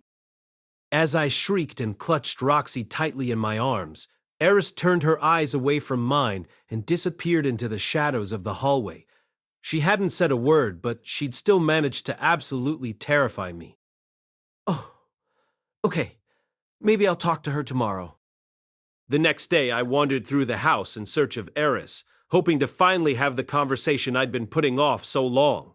It didn't take long for me to find her. She was out in the yard doing practice swings. For some reason, Norn was practicing right beside her. Wasn't she supposed to be at school? Every once in a while, Eris paused to say something like, No, do it like this. It looked like she was trying to help my little sister with her form. I keep telling you, that's not right. Why aren't you getting it? That's not very helpful. What exactly am I doing wrong? What exactly? Eris had never been too good at putting these things into words, so I was a little skeptical Norn would get anything out of this lesson. Some people with too much natural talent don't even understand all the things they're doing instinctively, you know? But to my surprise... Well, you're not using your left hand enough. If you swing your sword using just your right arm, the blade's going to slip off target. Wait, am I hearing things? Try to focus on the movements of your left hand. Pretend you're only using that arm. That should make your swings much cleaner. Hold on, is this really Eris talking? Maybe she's just flapping her mouth, and Ghislaine's dubbing over her? Oh, right. I think I get it now. Well, good. I'd hope so. Smiling at each other, the two of them got right back to their practice swings, and Norn's looked just a little better than before. Well, I guess she is a sword king now. Ghislaine had told me once that you couldn't reach that rank on instincts or talent alone. Eris must have learned how to think logically about her technique on her way up the ladder. In any case, Eris's swings sure were quick. I couldn't even see a blur past the very base of her blade. Her movements were also, well, beautiful. Her blade whispered slightly when she raised it and cut silently through the air as she brought it down. Only when it stopped at the very bottom of her swing could you hear a gentle whoosh. It was an entrancing sight. Watching her in action made me want to sigh with admiration. Oh man, that look of total concentration on her face, the beads of sweat on her forehead, her taut, lean body, her muscles rippling with exertion. Oh, my God, how could I have overlooked this? Wick! How could I have overlooked that? Every time Eris swung her sword down, a certain springy part of her anatomy would quiver slightly. This wasn't swaying or bouncing, to be clear. They were just jiggling a little, very subtly. Probably because her swings were so efficient that her upper body wasn't moving much at all. That undershirt she was wearing seemed to offer some support, but on closer examination I had the feeling she wasn't wearing any chest armor underneath it. With every swing, my eyes were glued a little harder to this splendid phenomenon. I couldn't escape her gravitational field. All of a sudden, Eris's breast stopped moving. That is to say, she stopped swinging her sword. I glanced up and found that she was looking my way. Her legs were spread to shoulder width, her chin was in the air, and there was a nasty frown on her face. All she had to do was fold her arms, and you'd have her signature intimidating pose from back in the day. Just as this thought occurred to me, I noticed what she was holding, the very real, very sharp sword she'd used to fend off Orsted. I chose to make a prompt tactical retreat. You wouldn't want to start an important discussion with someone carrying a deadly weapon, right? Just wouldn't be good manners. 2 hours later, when I figured her training regimen should be over for the day, I went looking for Eris once again. She wasn't in the yard anymore. When I checked the entrance to our bath, though, I only saw Norn's clothes folded up in the dressing area. Naturally, I didn't peep into the bath itself. After looking all through the house, though, I couldn't find Eris anywhere. Maybe she'd changed clothes right away and gone out on some errand? Waiting for her to come back was always an option, of course. But then again, there was no reason we had to talk about this inside the house. If she was out and about, I should try to catch up with her. With that thought in mind, I headed over the bathroom to relieve myself before I left. Just as I was reaching for the knob, though, the door swung quickly open from the inside. Bah! All of a sudden, I found myself mere inches away from a very startled-looking Eris. At point-blank range, her strong facial features were even more strikingly beautiful. Her waves of vivid red hair, slightly damp, flowed over her shoulders and down toward her bust. Her sweat-drenched undershirt clung closely to her body, offering an excellent view of her cleavage. That deep, dark valley drew my gaze with all the force of a black hole. Like all valleys, it was flanked by a pair of hills. And what hills they were! Her sweaty shirt revealed their lovely contours perfectly, right down to the sharp little points at their summits. It seemed that my eyes had died and gone to eyeball heaven. What are you looking at? There was an uncertain look on Eris's face now. It was extremely cute. Reflexively, I reached out and touched the great mounds before me, exploring their gentle slopes and slightly harder peaks. Ooh, angel soft. A split second later, Eris's shoulder blurred into motion, and I was knocked unconscious. When I came to, the back of my head was resting on something slightly firm. It was harder than my usual pillow, but it had a nice warmth to it, and it felt kind of supple. Also, someone seemed to be stroking me on the head. I eventually realized this was a lap pillow situation. Unfortunately, my mind was still half asleep at this point. Nom. I can't eat another bite. Pretending to be completely asleep, I turned over to bury my face in the triangular space where my human pillow's legs met her body. Then I took a nice, deep breath and started groping her backside. Hi! This isn't Sylphie's butt. Hers is a lot smaller, almost palm-sized. This doesn't smell like Roxy either. She has a nice, comforting scent, but this one is a little sweaty. And for some reason it's setting off alarm bells in the back of my head. It's not half bad, though. Makes me feel a little nostalgic. At this point, I snapped fully awake. Slowly opening my eyes, I turned to look at the woman I was lying on. From the other side of two shapely mountains, a pair of intense eyes were glaring down at me. Eris reached down and gripped my head firmly with her hand. Oh, God! It's all over! She's going to twist my head right off my neck! Goodbye, Sylphie. Goodbye, Roxy. I'm sorry I have to leave you so soon. To my surprise, though, Eris didn't actually murder me. Instead, she started stroking my hair with strong but gentle movements. Making myself as small as possible, I studied her carefully. She was pouting, and her face was red, and she wouldn't look me in the eye, but she didn't actually seem that angry. Miss Eris? It's just Eris. Okay then. I'm sorry, Eris. As soon as I apologized, her grip on my head grew noticeably more forceful. Farewell, my beloved family. We'll meet again someday. It's all right. I'm sorry too. Oh, well, okay then. I read your letter and everything. It wasn't easy for you after I left, right? My head was still firmly in Eris's grip, but I managed to nod anyway. I wasn't enough of an adult to add, none of that was your fault. The two of us had badly misunderstood each other back then. I was hurt at the time, and now she was going through something similar. Hey, Rudeus! What is it? Eris fell silent for a long moment. She looked uncertain about how to complete her sentence. We knew there was a lot that needed to be said, but we couldn't seem to find the right words. The 5 years we'd spent apart had been very long ones, for both of us.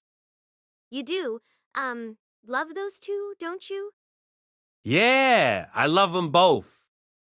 At my quick, clear reply, Eris's grip on my head tightened slightly. You like them more than me, right? Yeah. Eris' face crumpled with sadness. Shit, I wish I hadn't said that. I can't go comparing them to each other. I loved Sylphie and Roxy very much, but I'd fallen for Eris too. There was really no point denying that at this point. Do you hate me now? Of course not. It's just been a really long time since we saw each other. Sometimes I feel a little awkward around you, that's all. You know, I still like you a lot, Rudeus, and I want you to love me back. Eris' face had gone as red as her hair.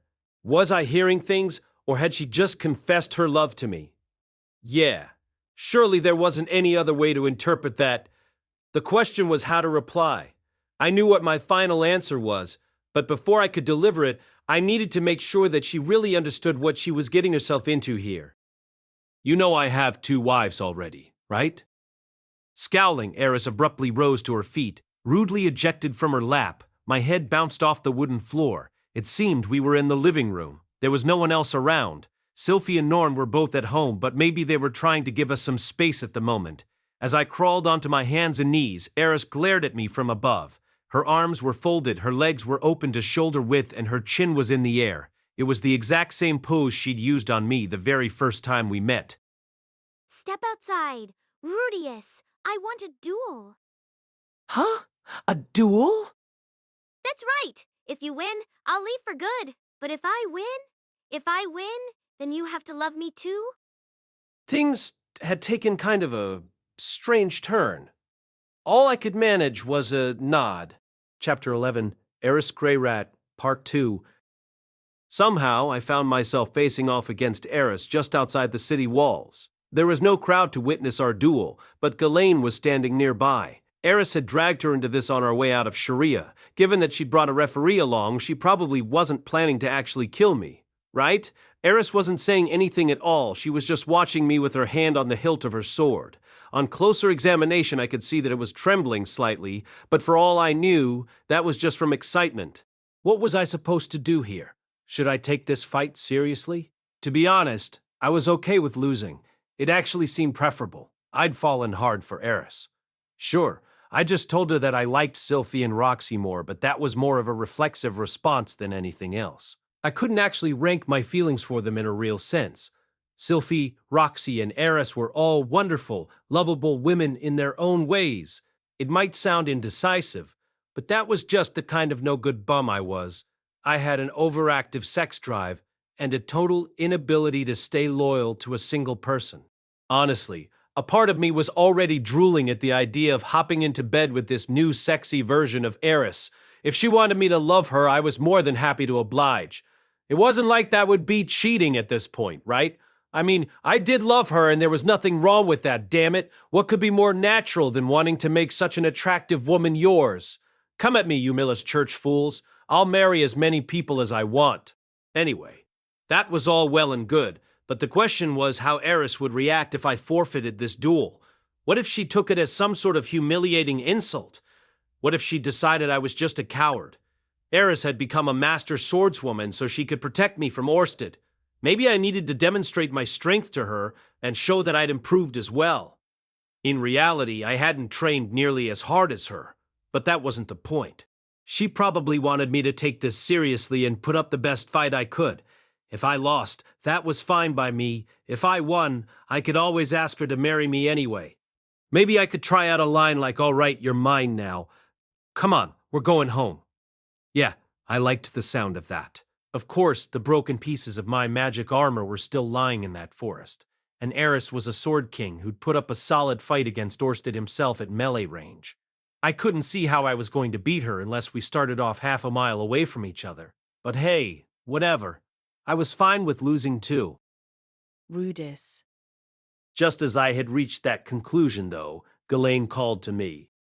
Yes? I hadn't seen the woman in a while, but she hadn't changed that much, apart from getting a little further into middle age. We'd exchanged pleasantries and had a few conversations since her arrival in the city, but she hadn't gone into much detail about the situation with Eris. That wasn't so strange, since we'd never been that intimate with each other. Miss Eris hasn't changed much at all. You need to show her how you feel. Her voice was calm but firm, just as I remembered it, and the implication of her words made me hesitate. Was fighting Eris here really the right move? I glanced over in her direction. She'd assumed her usual cross-armed stance as she waited for me to make my preparations. But as familiar as that pose itself was, Eris herself looked very different now. She'd grown taller, her figure had developed, and she had the bearing of a sleek but deadly predator. 5 years had passed. I changed in that time, of course, but Ghislaine seemed to think that Eris hadn't. Well then, how had I dealt with Eris back when I knew her? How had I responded to her temper tantrums? How should I respond to this one? Ready? Begin. Ghislaine shouted for the duel to commence, but I didn't raise my staff. Eris, too, just stood there with her arms folded. After a little while, she drew the sword at her waist and began to walk slowly in my direction, letting the blade dangle loosely at her side. It was the same beautiful silvery weapon she'd used against Orsted. Apparently, it was one of the famous seven-sword god blades, and Galfalion himself had given it to her. Eris came to a halt a few paces away and fixed her intense glare on me. She raised her sword in front of me as she came to a halt. What, aren't you going to fight? You're going to leave if I win, right? Well, I'd rather lose then. Eris frowned and said nothing. I mean, I sort of missed my chance to say this earlier, but I do love you, Eris. Her reaction to this remark made me think of a bristling cat. Ah, crap. Did I piss her off again? Maybe I should have taken this seriously after all? Before I had much time to second-guess myself, Eris sharply swung her blade downwards. I flinched reflexively and closed my eyes, only to feel a small jolt to the top of my head. Eris had just tapped me with the hilt of her sword, that was all, and when I opened my eyes again, her face was only inches away from mine. I can't cook like Sylphie does. Yeah, I know. I'm not smart like Roxy. I know. I'm not cute like they are. You're a beautiful badass, so that doesn't really matter. But you prefer, more petite girls, right? Okay, that's not true at all. I'm very attracted to you. Eris returned her sword to its sheath. Slowly, nervously, she wrapped her arms around my waist, pressing her breasts against me. And then, all of a sudden, she was squeezing me very tightly. The mildly sweaty smell of her body hadn't changed a bit. I slipped my arms around her in return. Her muscles were more developed than before, but they weren't exactly bulky either. Hugging her felt good. It felt right. You're okay with calling this my win, then? Yeah. You know, Rudeus, if you really don't want me, I'll give up on you. Eris's voice was trembling as she spoke those words. Somehow, I got the feeling she might have lost on purpose if I'd fought her for real. That won't be necessary. You'll make me part of your family, then? Yeah, as long as you're okay with sharing me with Roxy and Sylphie sometimes. I paused to take a breath. The words might sound cheap coming from me, but I needed to say them anyway. I want you to marry me, Eris. Mushoku Tensei Volume 15 by Raifujin Namagonot, cast by Artale Studio. If you are interested in creating your own audio drama like this, please visit artale.ai and use promotion code ARTALE to activate your account. Now, enjoy the story. Her eyes widened, her eyelashes trembled, and her mouth fell open just a little. But then she caught herself, reined in her expression, and tossed her head haughtily to the side. Well, if you insist, I guess I'll let you. And with that, Eris Grey Rat became my wife. At the dinner table that same night, I officially announced that Eris had agreed to marry me. Unlike what happened with Roxy, I'd laid the groundwork in advance this time, so there were no explosions of rage to deal with. In fact, nobody even complained. I'd expected a snarky comment or two from Norn, if not open opposition, but she accepted the news quietly. Maybe she'd given up all hope of returning me to the straight and narrow path. For their part, Roxy and Sylphie both offered their congratulations. Welcome to the family, Eris. Don't worry, we can work out the ground rules a little later. Looking about as awkward as I'd ever seen her, Eris managed to stammer out the words, "Thank you very much for having me," in reply. Somehow that didn't seem like the right phrase to use in this situation, but whatever. It was rare for Eris to get so nervous about anything, but I could tell that she genuinely wanted to win their approval. That seemed like a positive sign. I was really hoping the three of them would learn to get along and avoid any ugly fights, but I didn't have any right to express that thought out loud. After dinner, the three of them decided to take a bath together. Sylphie and Roxy would be giving Eris a lecture on the proper way to use our facilities, after which they'd have a little private bonding time in the tub. I was dying to tag along and help them wash off with my bare hands, but this time I managed to restrain myself from asking. My three wives exited the room, leaving me, Leah Zenith, my little sisters, and Ghislaine Didoldia. The moment Eris walked out of the room, Zenith began silently punching me on the head. Lilia murmured, Miss, I think you've made your point, but there was no sign of the onslaught stopping even after some time. Zenith was a devout member of the Millis Church. She tolerated me taking a second wife, but she seemed extremely displeased about me adding a third. Ow! Ow! That hurts, Mom! I'm sorry, okay? I won't do it again. Once I expressed my remorse, though, Zenith pulled back her fists and returned to her chair. My little sisters, who happened to be seated right next to her, were now looking at me reproachfully. Isn't that what you said when you brought Roxy home, brother dear? Your word clearly isn't worth that much. I expect you'll be dragging another girl back with you soon enough. Oh, there's gonna be so much laundry to do. There was nothing much I could say to that. This decision had clearly lost me quite a few affection points with my sisters. Oh well, I guess I can live with that. Aisha did have some legitimate complaints, but her voice was totally flat. She was probably just giving me a hard time for the most part. Rudeus? At this point, however, my other little sister spoke up, and her voice seemed very earnest. Whatever she was going to say, I needed to take it seriously. Yes, Norn? What can I do for you?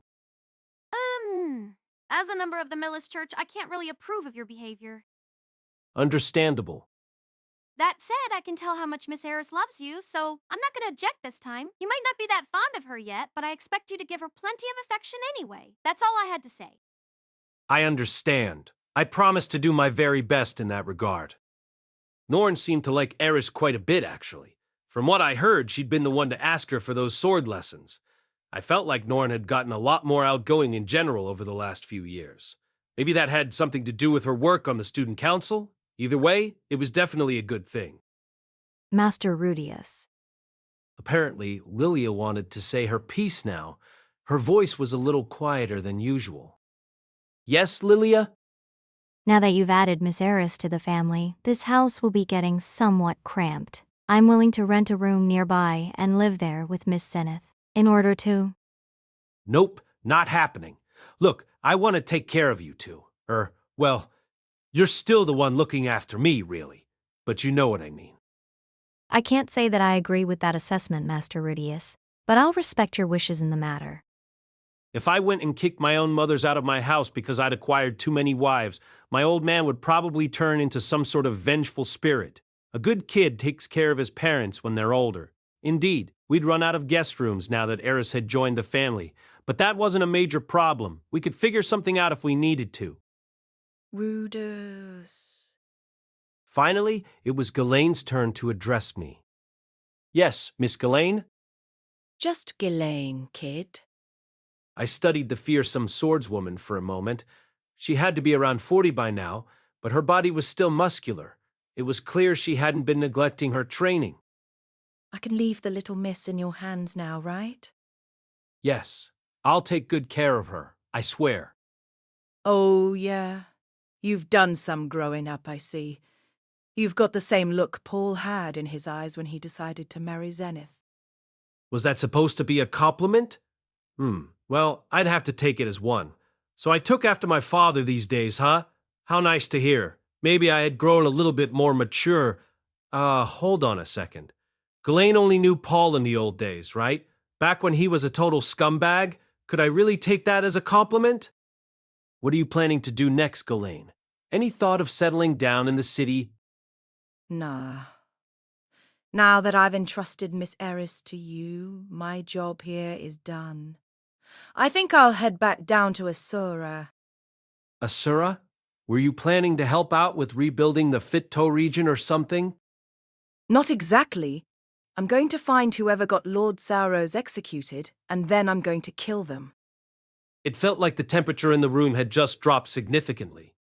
I hadn't been expecting such an ominous answer, but I could understand where she was coming from. Until now, Ghislaine had been focused solely on taking care of Eris. Now that the little miss was safely deposited with me, her job was complete. The only thing she had left to do was take revenge on those who had brought down the man she'd served so loyally. That means you don't know who they are yet, right? It sounds like his death was one part of a complicated web of intrigue, so I'm guessing lots of people had a hand in it. I'll just cut down all of the Boreas family's old enemies one by one. Simple enough. That struck me as a little too simple. Classic Ghislaine. How was I going to stop her, though? At this rate, she was going to charge into the capital of the kingdom by herself and end up getting killed. Unfortunately, I felt like nothing I said was going to change her mind. This was Ghislaine we were talking about, after all. In that case, maybe the best thing I could do was help her find a better way to do this. I suddenly found myself remembering something from that diary. When Ariel had launched a coup d'etat in Asura, it was the water god and a North Emperor that had defeated her. Ghislaine, there's something you should know. I've heard from a pretty reliable source that the kingdom of Asura currently has both the water god and a North Emperor working for them. Ah, those two.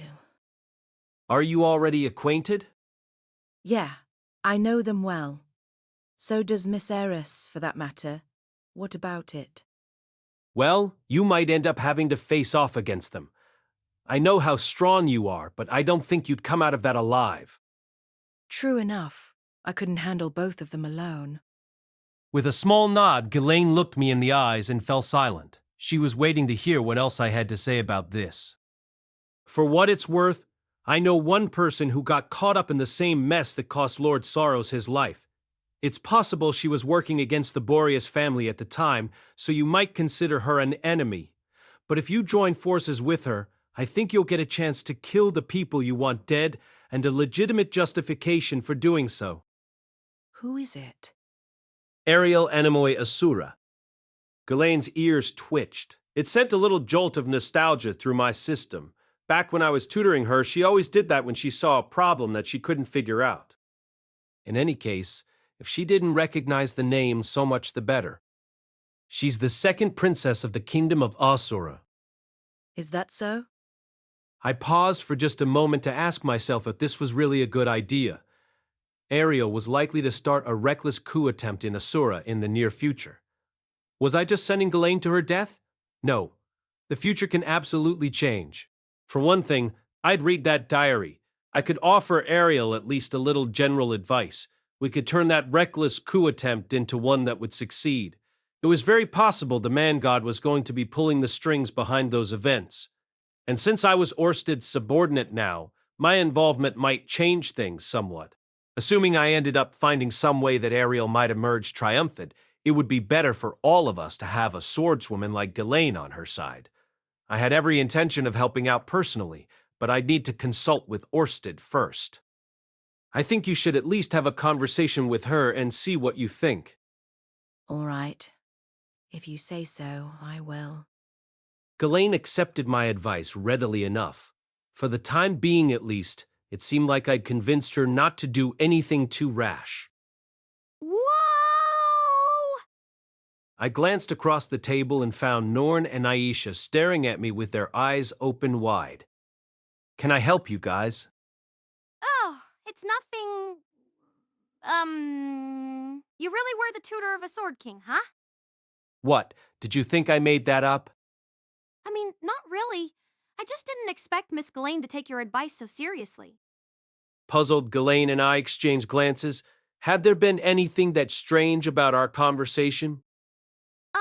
Rudeus? I know this older student at the university who wants to be an adventurer, and they were just telling me the other day about how this really scary Sword King had come to town. Even the toughest people in the city are a little intimidated by her, you know? It's kind of impressive to see her talking to you as an equal. Rudeus is a hell of a lot scarier than I'll ever be, kid. I mean, he won the respect of the dragon god. Wow. Norn looked genuinely impressed by this. Maybe I'd regained a few of those affection points. Or maybe these were just respect points. I couldn't see her opinion of my love life ever improving much. Anyway, Ghislaine's praise had won me back a little dignity, if nothing else. Lucky me.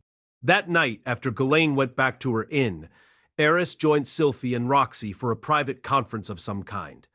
I was extremely curious as to what they were discussing, but presumably I wasn't invited for a reason. I managed to contain the urge to listen in. At a glance, the mood seemed friendly enough, and Eris was listening to the other two intently, so there probably wasn't anything to worry about. That girl had come a long way from her wilder childhood years, after all. I ended up tutoring Norn for a bit in my study, and once she turned in for the night, I added an entry to my diary. This was definitely a day worth commemorating. When my thoughts turned to our future as a family and my new role under Orsted, I did feel a little anxious. But we'd made it through a big, turbulent storm together. That was something worth celebrating. By the time I stepped out of my study, the house was completely silent. The conference must have wrapped up some time ago. Maybe the three of them were sleeping in the same room tonight, or waiting for me in my bedroom, for that matter. Okay, not likely. In any case, when the place was this silent, it could be kind of unsettling. Come to think of it, my future self's visit had occurred on a quiet night just like this. Was I in for another dramatic surprise? Maybe some creepy little guy with his whole body hidden by a blurry mess of pixels was going to pop out of the shadows at me. Come on, now you're just being ridiculous. I'd made it to my bedroom now. There was no light coming from within, so it seemed I'd be on my own tonight. Just as I was reaching for the knob, the door swung open from the inside, and I was dragged violently into the room. Gah! I reflexively threw out a hand at my assailant and began to channel mana through it, but they grabbed my wrist and pressed it back against the door, pinning me in place. For a split second, I thought I was done for, but then I noticed who I was up against. Oh, it's just you, Eris. My newest wife, having changed into a casual nightgown, had apparently decided to ambush me. For some reason, her eyes were extremely bloodshot. Also, her face was flushed, and she was breathing roughly. She looked absolutely furious. Had I already done something to piss her off? I needed to choose my words very carefully. We're man and wife now, right? Officially? Well, yeah. Oh, did you want to have a formal ceremony, maybe? We could call a bunch of people and... No. I don't even remember how to dance anymore. Look, that's not what I'm talking about. I want to do it. Do what, exactly? Before I could give the matter much, though, Eris threw her arm around my shoulders and pulled me in for a violent kiss. Her teeth knocked against mine hard enough to send a jolt of pain through my jaw. I tried to pull back, but the door behind me made that impossible. Eris kept on grinding her forehead against mine enthusiastically. Whew. As I finally came up for air, Eris moved her arm down to my waist and started basically dragging me across the floor. Within seconds, she'd brought me over the bed. Wait, what the heck is even going on here? Holy crap. You're moving way too fast, miss. Eris? I think we should slow down a little. You know, we have to talk things through with Sylphie and Roxy first. I did that already. Sophie said tonight can be my turn. What about Roxy? She might want us to wait while she's pregnant. She was fine with it, actually. At some point during this exchange, Eris had thrown me onto the bed. She was holding me down on it with so much force that I couldn't have squirmed free if I tried. Hey, I want the first kid to be a boy, okay? The woman was still breathing roughly through her nose. She wasn't angry, she was horny. I had to admit, I hadn't expected quite this level of enthusiasm from her. I mean, I definitely wasn't complaining. It was charming to see how much she wanted me. And my body wasn't exactly objecting to her advances either, if you know what I mean. But, wasn't I supposed to be the one doing the ravishing? I love you, Rudeus. You wouldn't turn me down, right? Well, of course not. Try to calm down a little, though. Why don't we take some time to set the mood first? We can have a few drinks, catch up on the last 5 years, and get started once things are feeling nice and romantic. Screw that. Do you know how long I've been waiting to do this again? Even as she spoke those words, Eris was climbing onto the bed and positioning herself on top of me. Her powerful legs clamped mine in place, and her hands pressed mine against the bed. She leaned in, pushed her nose against my upper chest, and started sniffing loudly. What is she? A dog? I hope I'm not too smelly tonight. Ha! Rudeus, we're married now, right? That means you're mine, right? That means you're mine, right? Huh? I mean, not exactly. I was hoping you could share me with the other two, actually. Let's all just get along. But it's my turn tonight, so you're mine right now. It seemed there was only one reply she'd be satisfied with. Well, yes. Eris's grip on my wrists grew noticeably stronger. Ow! Ow! You're tearing my hands off, girl. At this rate, I'm gonna have to ask Orsted for another favor. That means I can do anything I want, right? What was she planning to do exactly? Whatever would become of me? Well, it was clearly going to involve sex. Was I opposed to that? Nope. So my answer had to be sure, I guess. As soon as I spoke those words, Eris turned into a beast. The next morning, I awoke to the sound of sparrows chirping. The very first thing I did was look around for Eris, but it didn't take long. That striking face was right there next to me. The woman looked beautiful in her sleep. Shh. With a small sigh of relief, I thought back on the events of the previous night. Eris and I had enjoyed ourselves at great length, especially Eris. I think it's safe to say my technique was superior to hers. I was in the lead early, at least. I didn't want to let her get the best of me, so I gave it everything I had. Sadly, things turned around in the middle game. The woman just had more stamina than me. And much like our very first time, she just kept going. Well, long story short, I didn't get the win. Eris ended up enjoying herself for quite a while as I lay there limp and unresisting. I'd never been so thoroughly dominated in my life. We're talking one of those "I'm sorry, dear, but I belong to Master now" scenarios here. I'd lost my innocence for good. But despite my defeat, looking at Eris sleeping next to me with that content expression on her face was filling me with warm and tender feelings. She'd been like a raging wolf last night, but now she looked borderline angelic. It put a real smirk on my face. Maybe this was how Sylphie felt when she watched me sleeping. This sure feels different, though. Incidentally, my head was currently resting on Eris's arm. Up till now, I'd never been on the receiving end of this maneuver, so it felt weirdly refreshing. My pillow was a little on the slender side, but it was also very solid for some reason. It made me feel like I was totally safe. Come to think of it, 5 years had passed since we'd last seen each other. Eris had done a lot of growing in that time, but I still wasn't completely clear on how muscular she'd gotten. The room had been too dark for me to get a great look last night, although everything I could make out was very enticing. Squirming around a little, I reached out to touch Eris's belly. Ooh, how splendid.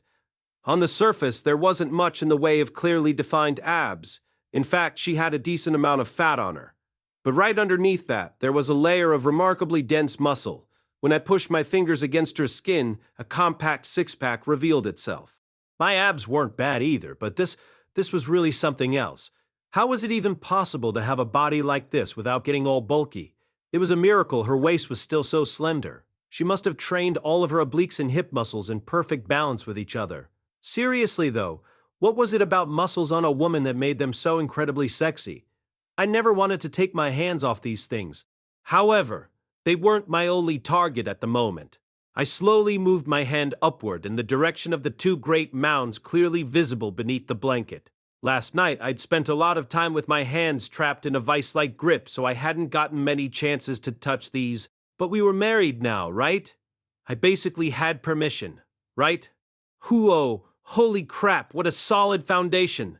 Eris had pecs, and they were just as firm and compact as her abs. Really splendid stuff. And on top of those nice solid plates, we had our dessert. Life's all about finding a balance between the hard things and the soft ones, if you ask me. On that note, time to get a little ecky-sketchy touchy-feely. Oh wow. Okay. These things are like melons. Sylphie and Roxy didn't have anything like these puppies. I liked theirs just fine, but the bigger kind definitely had their own special charm, and from now on, I got to feel these up whenever I wanted to.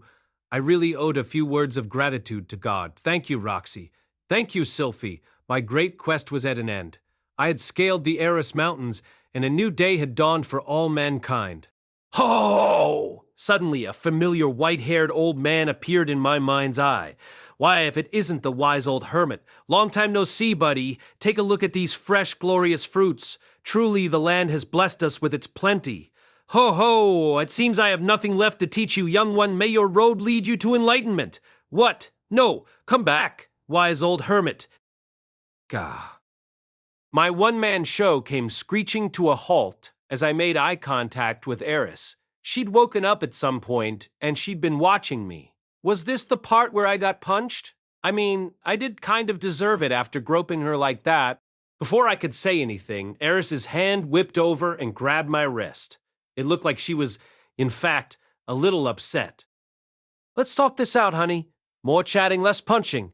How about some nice pillow talk? Remember that time when we started doing sit-ups together back when we were kids, and I couldn't help reaching over to touch your abs? Ah, what a little rascal I was. Eris didn't let go of my hand. Instead, she spun to sit on top of me, tangling her limbs around mine. That wasn't anger burning in her eyes. It was lust. Waking up to find me groping her chest must have set her off again. I mean, understandable, right? I knew I would get fired up if I woke up to find someone playing with my body. I guess I'd assumed women might view that situation a lot less favorably than your average man. But maybe Eris was an exception. Well, all right then. Come at me. This time around, I'll teach you a lesson you'll never forget. Wait. Gently, gently. Could you slow down a little, honey? We just spent all night. Eek! As I squeaked like a bashful schoolgirl, Eris began to ravish me for the second time. When I finally got up for good that afternoon, I was alone in the room, and Eris was nowhere to be seen.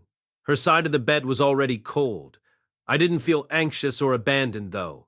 Just drained and content. I slapped at my quivering waist, rose to my feet, and walked over to the window. The sun was looking particularly yellow today. My face was probably a little yellow, too. I spotted Eris out in the yard. She was doing her usual practice swings with a big, happy smirk on her face. After all that exercise she'd put us through, I was amazed she still had the energy. That woman truly had the stamina of a horse. I mean, I sure wasn't complaining, mind you. Sylphie and Roxy didn't have as much staying power as me, so they tended to get worn out first. This was the first time I'd really gotten squeezed dry like that. If Sylphie's style was a bit submissive and Roxy was more of a technician, then Eris was the all-out aggressive type. Sort of like Tokugawa, Toyotomi, and Oda, respectively. What did that make me, the secret power behind the throne? Indeed, it was only thanks to me getting beaten down by Orsted that Eris became a mighty sword king. Just kidding. If I got too full of myself, I might end up decapitated one of these days. Wouldn't want to make my sweet little Hideyoshi seek vengeance on my behalf. Anyway, I really did want to have a little pillow talk the next time around. I'd honestly been looking forward to just spending a nice lazy hour in bed with Eris this morning. I wanted to hear more about how she'd spent the last 5 years of her life and the people she'd met along the way. For the time being, I headed to the bath to clean myself off. Once that was done, I made my way into the basement and said a prayer to my altar. It felt like it was time to add a third idol to this little shrine. The god of wisdom and the god of love had just been joined by a god of war. Maybe a wooden sword would be appropriate? I pondered the matter and wandered back up to the living room where Aisha was busy cleaning the floor. She popped right up at the sight of me. Good morning, brother dear. You've got a letter. It doesn't say who it's from, but there's some kind of symbol on the envelope. Do you recognize it? When I took the letter from Aisha, I froze up on the spot. I was very familiar with the crest on that envelope. It was the emblem of the dragon god. Chapter 12, The Summons. Dear Rudeus Greyrate, I hope this letter finds you recuperated and your mana regenerated. I want to discuss our next steps. I will be waiting for you in your cabin on the outskirts of Sharia. Due to certain circumstances, it would be preferable for you to come alone. Orsted. After reading this brief letter, I asked Aisha to make me breakfast right away. I ate a good solid meal, then returned to my room to get dressed.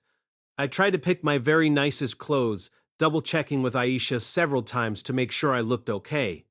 And then, with Aquahardia in one hand and my diary from the future in the other, I walked out of the house. Zenith happened to be out in the yard playing with our pet Trent Bite, so I called out, "I'll be back soon, Mother," as I left. She vaguely waved her hand at me in response. It almost looked like a see-you-later gesture. At her side, Bite wiggled his branches as well. I hadn't said a word to Sylphie or the others. I knew they'd want to come along, but the letter told me to come alone, so that was exactly what I was going to do. It's not like I was going off to battle this time. Anyway, I couldn't say that I completely trusted Orsted. Not yet, anyway.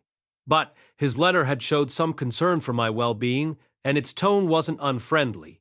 Also, Nanahoshi seemed to think he was a decent guy, since she'd opposed my plan to fight him on an emotional level. At the very least, he seemed more trustworthy than the man god. That was definitely what I wanted to believe. I'm still kind of nervous, though, I murmured to myself as I made my way down a quiet street in Sharia. Every time I passed a puddle of water in the road, I couldn't help but stop to examine my reflection and make sure I looked all right. I decided to work for Orsted. In other words, he was my new boss. And when the boss called you in for a meeting, you wanted to look your best. Wonder if I should have put on some cologne or something. I had taken a bath this morning, but after the night I'd spent with the heiress, it was very possible there were some unfortunate smells lingering on my body. What exactly was the boss going to think if I came into his office stinking of sex? I couldn't imagine he would fire me on the spot, but it might leave a bad impression. That was the last thing I wanted right now. Orsted was the only person who stood a chance to find and defeat the man god, and supposedly he was going to make it happen someday with the help of my descendants. Sucks to be the man god, but he was the one who'd betrayed my confidence first, so whatever. I wasn't about to sympathize with a guy who'd kill Roxy and Sophie to protect himself. I was Orsted's pet dog now. I'd wag my tail for him and bare my fangs at his enemies. That was the only way I could protect my family. All right. Having reconfirmed my resolve, I headed for the outskirts of the city with quicker, more confident steps while carefully avoiding the muddy water splashed by passing carriages. I arrived at my cabin outside the city walls to find it different somehow. It's hard to explain in words, but there was something strange about the air around it. If this were a manga, the cabin would definitely have a menacing aura scribbled around it. It was obvious from a glance that Orsted was already waiting for me inside. I took a few deep breaths, then knocked sharply at the door. "It's Rudeus Greyrat, sir. I'm here as requested." Ha! That didn't take long. Even though I'd known he was in there, I trembled a little at the sound of his voice. There was definitely a part of me that was still terrified of him. "Do I have your leave to enter?" Why are you asking me for permission? Aren't you the owner of this cabin? "Yes, sir. Coming in, sir." When I opened the door and stepped into the cabin, I found Orsted seated in one of the chairs within, glaring sharply at me. Well, maybe he wasn't glaring. His face was just scary-looking by default. I pulled the door shut behind me and walked over as crisply as I could. I stopped directly beside the chair across from Orsted and stood at attention. He glared up at me with a slightly suspicious expression on his face. I half expected you to come here with all your friends in tow, but I see there's only two of you. "Yes, sir. I came along." "Wait, two of us?" I was a little thrown off by that one. Unless Orsted's eyes were getting so bad that he was seeing double, the comment didn't seem to make much sense. Eris Greyrat, you may enter as well. An instant later, the door to the cabin swung loudly open. Eris was standing just outside. Her sword was already dangling from her hand, and there was murder in her eyes. Orsted, if you lay a finger on Rudeus, I'll cut you down on the spot. The force and fury of her voice would have made a lesser man pee his pants, but Orsted was totally unfazed. I have no intention of harming him. Well, I don't trust you. I suppose you wouldn't. Without another word, Eris stalked over to a corner of the cabin and folded her arms menacingly. Still a little stunned by this dramatic entrance, I looked from Orsted to Eris and back again. Should I be making my excuses right now, explaining that I hadn't brought her with me, insisting that I didn't view him as an enemy? The problem was I couldn't make excuses for the sword she was holding. What was I supposed to do here? What's the matter, Rudeus Greyrat? Have a seat. We need to talk. You're right. Pardon me. About Eris. Your reaction made it clear enough. She followed you here without your knowledge, I imagine. Well, yeah, I guess she did.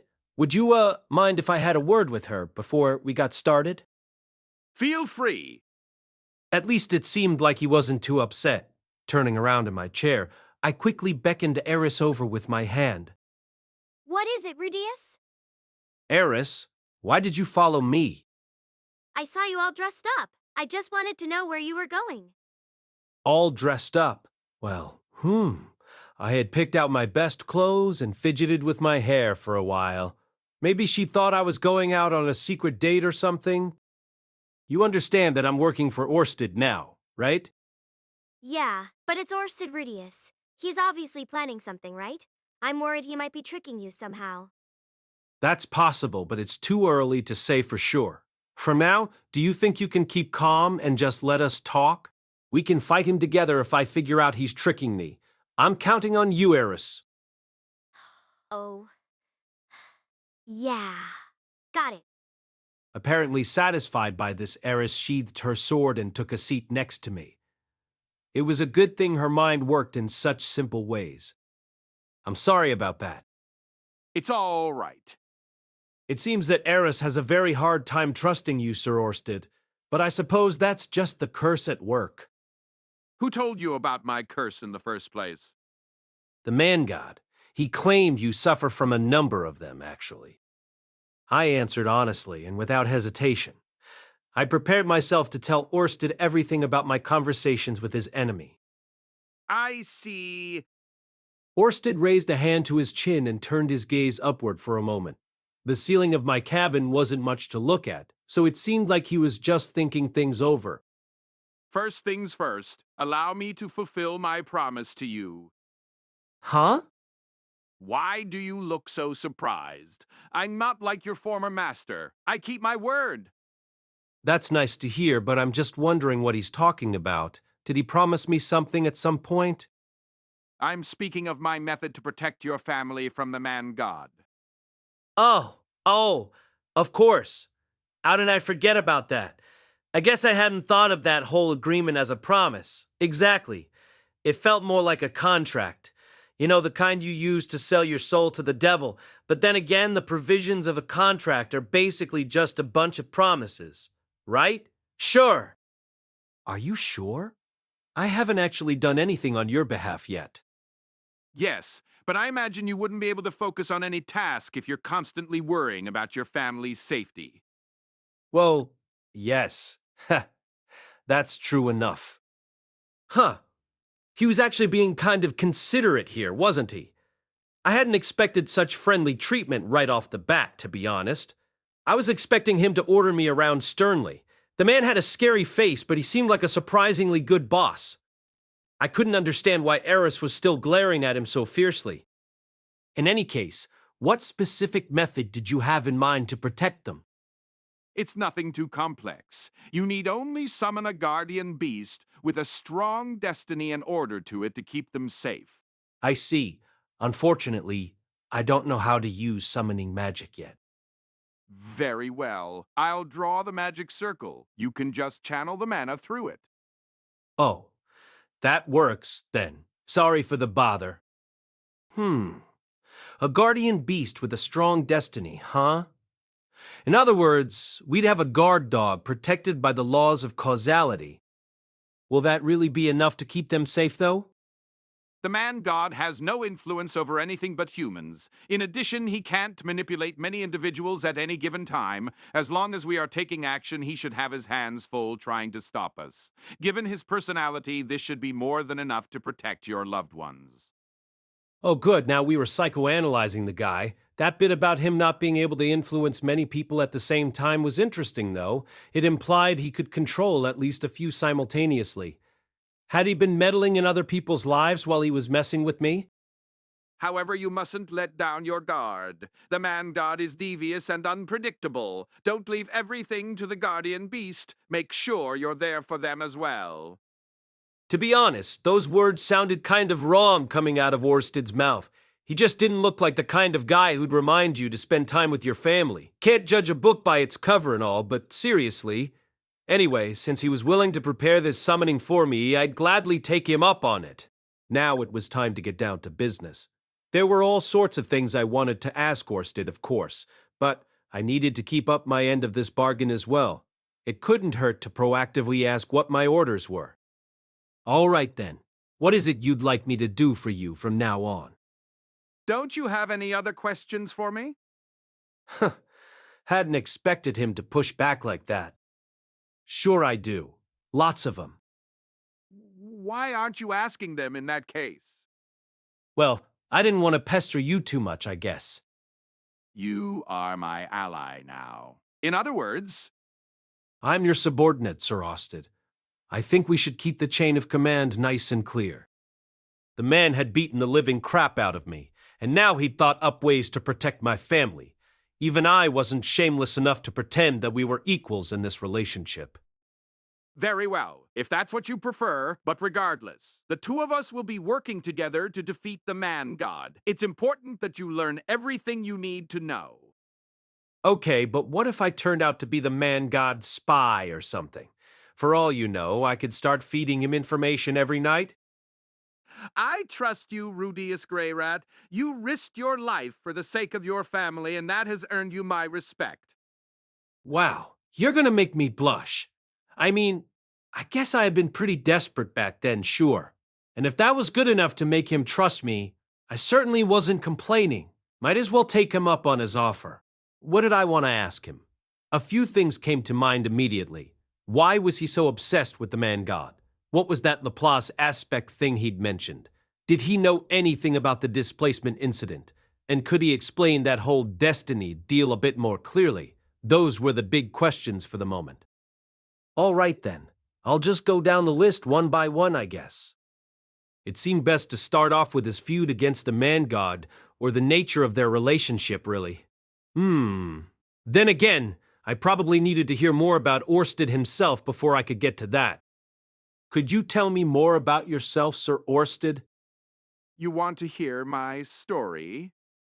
Yeah, if you don't mind. What has the man god told you about me? It seems he mentioned my curses, at least. It had been 5 years since that particular encounter, so it was a challenge to recall exactly what he'd said. I concentrated intently, trying to pull the words out of my memory. He said you have 4 different curses specifically. The first curse makes everything living in this world hate or fear you. The second keeps the man god from seeing you. The third prevents you from going all out. And he didn't know what the fourth one is. I see. Let us begin with the first curse, then. From the day I was born, I have indeed been loathed by everything living in this world. I don't particularly hate you, though. Some such cases do exist, such as yourself and Nanahoshi. Okay then. So there were exceptions. The fact that Nanahoshi and I had come here from a different world was probably relevant here. Should I take this opportunity to reveal the truth about myself? With Eris next to me, I was a little reluctant to do so. But keeping secrets from Orsted didn't strike me as a wise idea at this point. I wasn't trying to hide this from you or anything, but I was originally from the same world Nanahoshi came from. Maybe that has something to do with it? Is Rudeus Grey Rat not your true name, then? It's a very long story, but I'm not exactly like Nanahoshi. I just sort of, woke up here in the body of a baby named Rudeus Grey Rat, I guess. I'm not sure how to explain it, actually. So you were reincarnated. I blinked in surprise. I hadn't expected that word to come out of Orsted's mouth so smoothly. Now that I thought about it, though, I felt like I'd seen a few notes in the diary about the dragonfolk possessing some means of reincarnation. Something about how they could come back in a new body a couple decades after they died. Maybe it was an ordinary enough concept for them. Most likely the reason you do not fear me is connected to your status as one reborn. Are there others who don't fear you? Apart from a handful of exceptions, only those descended from the ancient dragonfolk. So Perugius, for one, although he seemed terrified of Orsted, actually. Maybe that didn't have anything to do with the curse. Sometimes you have perfectly good reasons to be scared of someone. As for the second curse, which keeps me from the man god's sight, this is no curse at all, in truth. What is it then? A secret art of sorts, created by the first dragon god as a tool to use against the man god. It enables me to see the flow of destiny and ensures that certain laws of this world do not apply to me. The man god possesses great knowledge of the future, and his eyes see far, but they are blind to those outside the world's jurisdiction. Interesting. I had no idea what it meant to be outside the world's jurisdiction, but being totally invisible to the man-god sounded very enticing indeed. Could you explain that part about seeing the flow of destiny? Falling silent, Orsted assumed his contemplative pose again. I had to hope that didn't mean he was thinking up a lie on the spot. When I look at someone, I can see the broad outlines of their life story. Well, that's kind of vague. Does that mean you have the power of foresight as well? No, I don't see the future. I see history as it is ordained by fate. Now he sounded like a philosopher or something. I didn't quite get the difference between this power and actual foresight. For the moment, it seemed easiest to think of it as lower-tier version of the man-god's ability. Could you use this secret art on me as well? That would be unwise. Why do you say that? I wasn't sure about seeing people's destinies, but it would be very nice to hide myself from the man-god. I wanted to know the actual reason behind his refusal. The art has the side effect of dramatically slowing your mana regeneration rate. How dramatically? You regenerated your supply of mana completely in 10 days, yes? Under the influence of the art, that would take roughly 1,000 times longer. 1,000 times longer? That would be... what? 30 years or so. As a result of this, I cannot wield magic freely, and that is the reason I so rarely fight with all my strength. Aha! Basically, his mana regenerated so slowly that he couldn't use it very often. I didn't know how large his mana supply was, but assuming it took years for it to refill, he'd have to be very careful about conserving power. While I cannot use the secret art itself on you, the bracelet I gave you provides a similar effect. So this doesn't have any side effects? Maybe if we mass-produced it? I would have done so already if it were possible, and removed my curse as well. Right. Kind of a dumb question. I used a considerable amount of mana in my battle against you. I will be unable to fight with all my strength for a while. Huh? Wait, really? But you took me out instantly. I was forced to resist direct hits from your magic many times, and ultimately to draw the God Blade. It cost me a great deal. From my perspective, he'd beat me into the dirt without breaking a sweat, but apparently I'd put up a better fight than I realized. A solid effort if I do say so myself. Ho ho ho. In any case, my supply of mana is quite low at the moment. Accordingly, I will need you to take action in my stead. Right? I'll do what I can. So I was working off the cost of the damage I'd done, basically. That seemed fair enough. On another note, Sir Orsted, can I ask why you're fighting against the man-god? Orsted glanced sideways, gazing at nothing, his tone somewhat reluctant. I had noticed a lot of these thoughtful pauses in this conversation. Was the man lying to me after all? I didn't want to think so, especially after hearing that he trusted me, but then again it would be odd if he trusted me completely at this point. There was a good chance he was feeding me some simple falsehoods for now, and reserving his final judgment until I'd proven myself reliable. The man-god caused my father's death. Revenge, definitely a classic motive. It was the same thing that had motivated my future self to try and kill the man-god. It would be easy for me to scoff at such desires at the moment, since no one I loved had actually been taken from me yet. But that diary made it very clear that I had wound up living for vengeance in that timeline. In addition, his destruction was the dearest wish of the ancient dragon folk. All of the dragon gods have existed solely to pursue that goal. Okay, so there was some cultural sense of duty involved as well. Wait, all of the dragon gods? How many dragon gods have there been? I am the 100th, it seems, and the 99 who came before me all devoted their lives to bringing down the man-god. Wow. Okay. However, only a dragon god of great strength and pure blood truly stands a chance to succeed in this task. It was for that reason that my father, first of all the dragon gods, reincarnated me in the future. Chapter 13 Explanations. I need to take a step back and review all of this. First of all, Orsted was a member of the ancient dragon folk race, brought to this era from the distant past by a special method of reincarnation.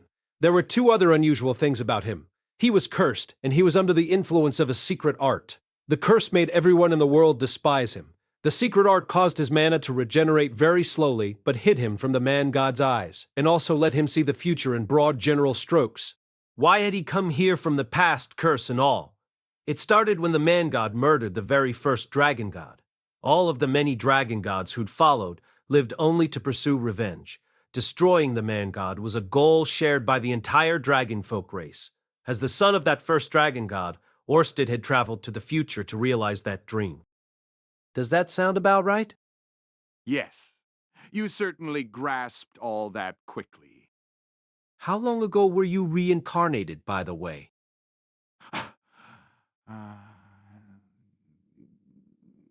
It was roughly 2,000 years ago, I believe. 2,000 years? He'd been living in this body for that long? Wow. Anyway, his story was coherent enough, but something about it felt a little off somehow. Where exactly was that feeling coming from? Maybe the part about him not regenerating mana? Rudeus had a summoning spell that could drain mana from his opponents, and I had to assume Orsted could use that too. Wouldn't that solve the problem by itself? Nah, there had to be some reason why it wouldn't work.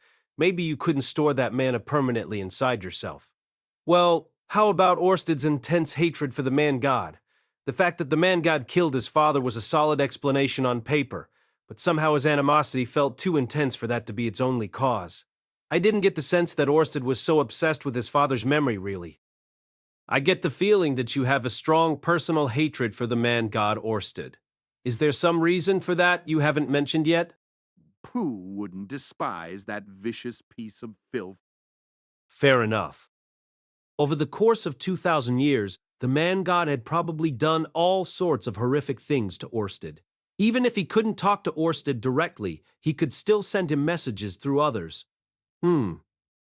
Maybe Orsted's current condition had something to do with the conflict between his father and the man-god, too. Anyway, there were a few things I still didn't entirely understand, but I probably knew what I needed to about Orsted's background at this point. Whatever it might be, he definitely had something motivating him to fight the man-god. That made him the enemy of my enemy. There were plenty of other questions I needed to get around to as well. For example, during our battle earlier, you mentioned that I possess something called a Laplace aspect. Could you explain what that is? How much do you know about Laplace? Well, I know he caused a great war 400 years ago, in which humankind was almost defeated. People say he had an immense amount of mana, but was incapable of using battle aura. Although he was very powerful, Lord Rudeus eventually sealed him away with the help of two companions. Oh, and he betrayed the Supered. I'd heard a bunch of other rumors about the man, but those felt like the most important points.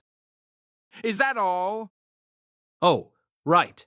I did hear he's supposedly going to be resurrected soon. Did you know that this resurrection will be accomplished by means of the dragon folk's reincarnation technique? No. I think that's news to me. Oh, wait. The man-god might have mentioned it, actually. My memory was a little fuzzy on that point. Anyway, the word reincarnation sure was coming up a lot in this conversation. A little later, I'll want to hear everything that creature discussed with you, or tried to make you believe. Sure. For now, however...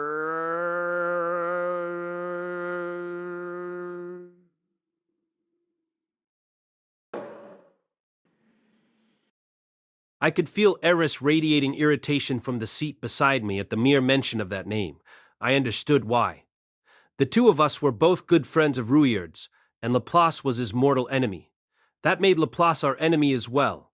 Still, I needed to make sure I kept my cool here, no matter what Orsted said next. Getting mad was Eris's job, and calming her down was mine.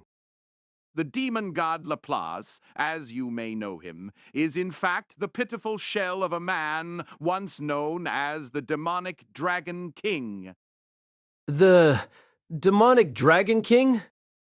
Indeed, he was once one of the ancient dragon folk. Wait, what?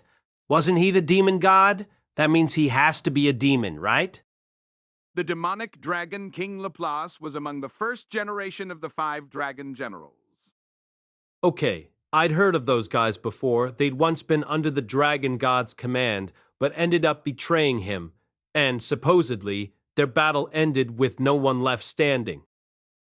Laplace escaped the destruction of the world of dragons and wandered this one in the pursuit of a singular mission. At that time, he was known as the second dragon god. So the guy was a dragon king and a dragon god and a demon god. That was entirely too many titles. I was starting to get a headache over here. The man worked feverishly to develop some means of destroying the man-god. Calling himself the dragon god, he gathered talented followers to him, teaching them all the arts he knew. And over many long years, he developed his techniques still further. All so that I, the strongest of the dragon folk, could inherit his legacy when reborn in the distant future. Wow, the strongest ever, and so modest too. But in the Second Human-Demon War, Laplace faced the fighting god, an apostle of the man-god, and in that battle, his soul was split in 2. This was another story I'd heard at some point. At the very end of that war, the Golden Knight Aldebaran had supposedly faced off against the great emperor of the demon world. Kishirika later told me it was actually a battle between the dragon god and the fighting god. So if Laplace was the dragon god back then, that Aldebaran guy must have been the fighting god. Wouldn't that mean Laplace was fighting on the side of demonkind? Thus divided, Laplace lost his memories. One half of him became the demon god, who loathed humanity beyond all reason. And the other became the technique god, who sought the strength to destroy gods. Oh, now the demon god was finally making an appearance. Along with, the technique god. I seem to remember he was the top-ranked member of the 7 great powers. Huh? Wait, so the technique god is also Laplace? Indeed. That seemed like one hell of a revelation. Was it really okay for Orsted to just tell me about all this? Gah. This was way too much information all at once. I couldn't even process it all. Orsted was the son of the first dragon god, but Laplace was the second dragon god. Let's see if I can make some sense of this. First of all, the original dragon god sent Orsted to the future to kill the man god. Laplace was one of the 5 dragon generals at this point, but he either stayed loyal to the dragon god or rejoined him after realizing the man god was up to no good. He survived the dragon god's death and the destruction of his world, and fled over into this one. Once he was here, Laplace started wandering around the world, teaching generations of dragon gods his secrets and honing his techniques so that Orsted could pick them up someday in the future. Then the man god set the fighting god on him and put a stop to that. But Laplace got lucky, or maybe used some last-ditch technique to save himself. Although he was split in half and lost his memory, he managed to live on as 2 separate individuals. That was the general idea, right? Probably. I wasn't too confident I'd gotten all of the details right. I looked over at Eris, who had a big, irritated frown on her face. I recognized it as her standard. I didn't understand a single word of that expression. It was a bit of a relief to know I wasn't the most confused person in the room. Orsted wasn't done talking yet, though. The demon god Laplace, stripped of his draconic essence, retained 2 things: the belief that his purpose was to slay all humans and his enormous knowledge of the magical arts. And so he united demonkind in order to eradicate humanity. The technique god Laplace, stripped of his magical powers, instead retained his vast trove of skills and a vague but powerful compulsion to pass his knowledge on to others. Accordingly, he created the 7 great powers and devoted himself to the refinement of their techniques. The technique God created the 7 great powers, yeah. I think I'd heard about this before. It did make some sense, since he was number 1 on the list. Wait a second, though. Wasn't the second human-demon war like 5,000 years ago or something? How do you know all this, Sir Austed? By the time you were reincarnated 2,000 years ago, the second human-demon war had been over for a very long time. Laplace had already lost his memories, right? Who could possibly have told you his story? I discovered Laplace's personal writings in an ancient dragonfolk ruin. Oh, I see. The man must have kept good records before he lost his memory. Too bad neither of his current selves had ever stumbled across them. Now then, shall we return to the matter of your abundant supply of mana? Please do. The first dragon god created something known as the Reincarnation art. It is a means of sending your soul into the future and taking over the body of another being as a form of rebirth. The way he'd phrased that felt a little disturbing. However, the body and the soul are normally all but indivisible. A foreign soul would be rejected by the body instantly, causing the art to fail. It was for this reason that the first dragon god injected elements of himself into a number of individuals. The children of those people inherited these aspects of him and were altered very slightly by them. His plan was to produce an ideal vessel for his soul, even if it took hundreds or thousands of years of slow and steady changes. The reincarnation itself occurs when a body perfectly suited to your soul is conceived. You then take the place of the soul that would otherwise have been born and emerge a newborn infant. A number of the dragon folk have come to this era by means of this very technique. Perugius is among them, although he remembers nothing of his last life, as he left it while still a child. So reincarnation involved stealing the body of a baby, basically, overriding its soul. I stared down at my hands. I'd been reincarnated myself. Did that mean I'd stolen this life from the real Rudeus gray rat? Are you still listening to me? Huh. Oh, yes, of course. As I looked up, I found that Orsted was studying my face closely. Let us return to the story of Laplace. The demon god had lost his sanity at the moment of his sundering, but it seems he remembered the details of the reincarnation art, or perhaps found some record of it. After Perugius defeated him, but before his body was sealed, he released many aspects of himself into the world and sent his soul into the future. In the present day, individuals who bear these aspects and share certain traits with him are appearing in increasing numbers. Some possess large supplies of mana and a great proficiency for magic. Others are born with green hair or even possessing demon eyes. I knew someone who met a lot of those criteria. Green hair, lots of mana, and a knack for magic. That was everything except the demon eye. Does that mean Sylphie has an aspect? Yes, Sylphiette is one of those I was referring to, although her hair seems to have turned white now for some reason. But she's not actually the reincarnation of Laplace, right?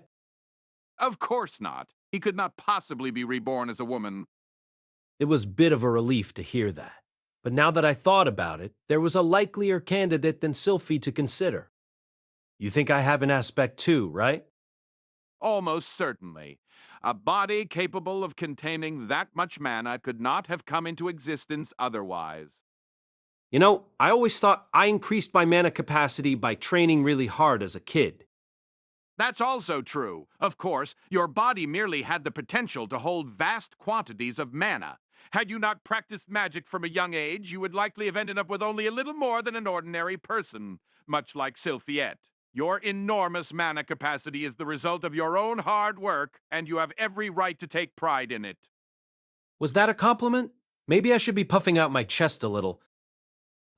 Just to be clear, I'm not the reincarnation of Laplace either, am I?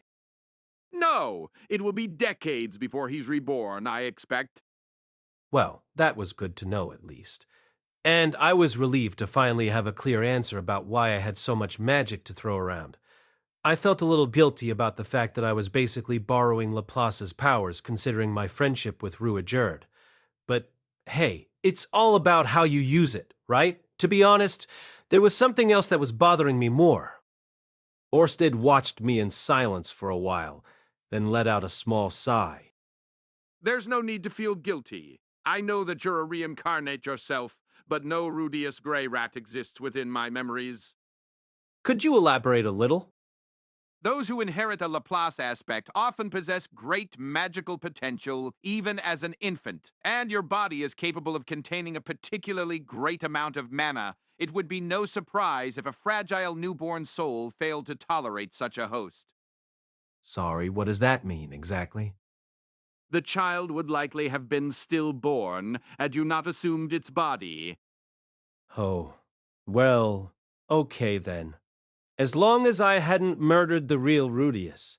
I didn't want to think I'd stolen a life with this much happiness in it, you know? But if the alternative to my arrival was Paul and Zenith mourning their firstborn child, then it was all for the best. It was time to put this depressing line of thought behind me. I was the son of Paul and Zenith, the one and only Rudeus Grey Rat.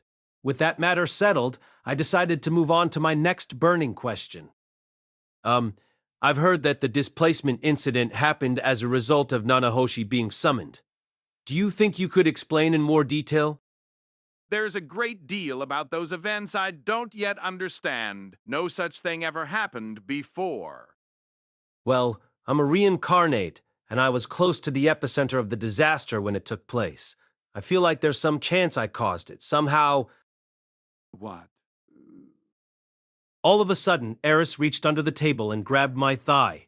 When I looked over, I found her staring at me and subtly shaking her head. In an attempt to reassure, I reached behind her and began fondling her butt. Her rear, both soft and muscular, offered an exquisite tactile ow ow oh crap my thigh. No pinchy, no pinchy. I cannot deny the possibility, I admit. You, Nanahoshi, and the displacement incident are all new additions to history. God, I thought she was going to rip an inch of muscle right out of my leg. I glanced at Eris's face. She was glaring at me with an expression that read, "This is a serious conversation, remember?" in big, bold letters. It was nice to see that she'd learned how to read the room a little. In any case, it sounded like Orsted didn't know much about the displacement incident either. Nanahoshi had come up with some weird theories on her own, but there was no need to get into all that right now. In fact, I felt like I'd asked enough questions for one day. My head was about ready to burst with new information as it was. If I kept this conversation going much longer, I wasn't sure I'd even be capable of understanding anything Orsted told me. Better to pick things up where I'd left off some other time. I don't know how useful it will be, but I have some information from the future that I wanted to show you. You do? Yes, I think so. Take a look at this.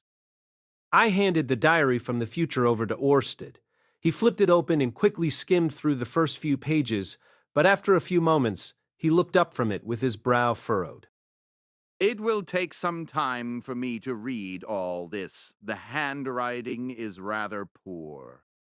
Well, that's okay. Was my handwriting that crappy? Nanahoshi had said the exact same thing. Anyway, it wasn't fair to expect great penmanship from a diary, but I'd have to take things nice and slow next time I wrote someone a letter. Oh, right. Before we get into that, can I ask you about something else? What is it? I paused for a moment. Was it a good idea to even bring this up? Orsted had treated me much more nicely than I'd expected so far, but I felt like I was about to push my luck. You see, sir. There's no need for these formalities. Well, Orsted, sir, I'm going to be your subordinate from now on, correct? Yes, so long as you accept that role. Right. So, this is very awkward, really. But could we discuss the terms of my employment? Your employment? Right? I've got a family now, as you know, and if possible, well, I'd like to have some time off to spend with them. Every now and then, at least. Don't get me wrong. I was ready and willing to work my butt off for this guy. That said, sometimes you need a break to remind yourself what you're working for, right? I wanted time to look in on Lucy, tutor my little sisters, enjoy Lilia's cooking, bask in the sun with Zenith, roll around in bed with Sylphie, roll around in bed with Roxy, and roll around in bed with Eris. Was that too much to ask? That may depend on your performance. Rudeus Grey Rat. Oh, right, sure. Crap. Maybe it was. Sorry, Lucy. Daddy's off to work away from home. I'll be back once we've saved the world from the man god, okay? Farewell for now. Make sure to eat all your veggies. However, I'm no etoffe. It was never my intention to tear you away from the family you risked everything to protect, and I don't have any plans of dragging you around with me for years on end. Wait, really? That's kind of a relief to hear. From the sound of things, I was going to get some days off after all. Being separated from everyone I loved would have been challenging, to say the least. Keeping them safe was my top priority, but I wanted to be around them too. Is there anything else you want from me? Orsted's eyes were fixed on me in something that looked a lot like a glare. Could I actually say yes to that question? What if he got angry with me? No, I needed to grow a spine. This was my one window of opportunity. We didn't have a contract or anything, so it was crucial to get this stuff worked out up front. Are you okay with me asking for more? I will do my best to meet your needs. Ooh, that sounded promising. Would asking for a salary be taking things a bit too far? I mean, it wasn't that unreasonable. If you want someone to do a job responsibly, you pay them for it. By taking your money, they accept responsibility for their work. Anyone who works for free will do so irresponsibly, or so I'd read in some manga once upon a time.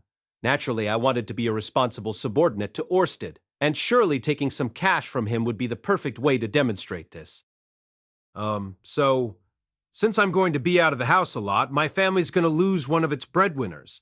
I wasn't bringing home that much to begin with, and, well, I actually ran up quite a few expenses preparing for our battle the other day.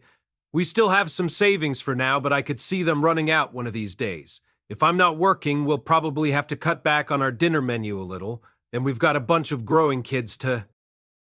You want money, then? Well, sure, if you want to be blunt about it. As I giggled evilly out of sheer embarrassment, Orsted reached into his coat and pulled something out, which he then dropped casually onto the table in front of me. It was a dagger, no, a short sword, in a beautifully ornamented sheath. This is one of the 48 magic swords crafted from the bones of the Dragon King Kajakut by the famous demon swordsmith Julian Harisco. Its name is Eminence, and it should sell for 100,000 Asheran gold coins or so. That ought to last you for a while. Whoa! Did he just say 100,000? An Asheran gold coin's worth what?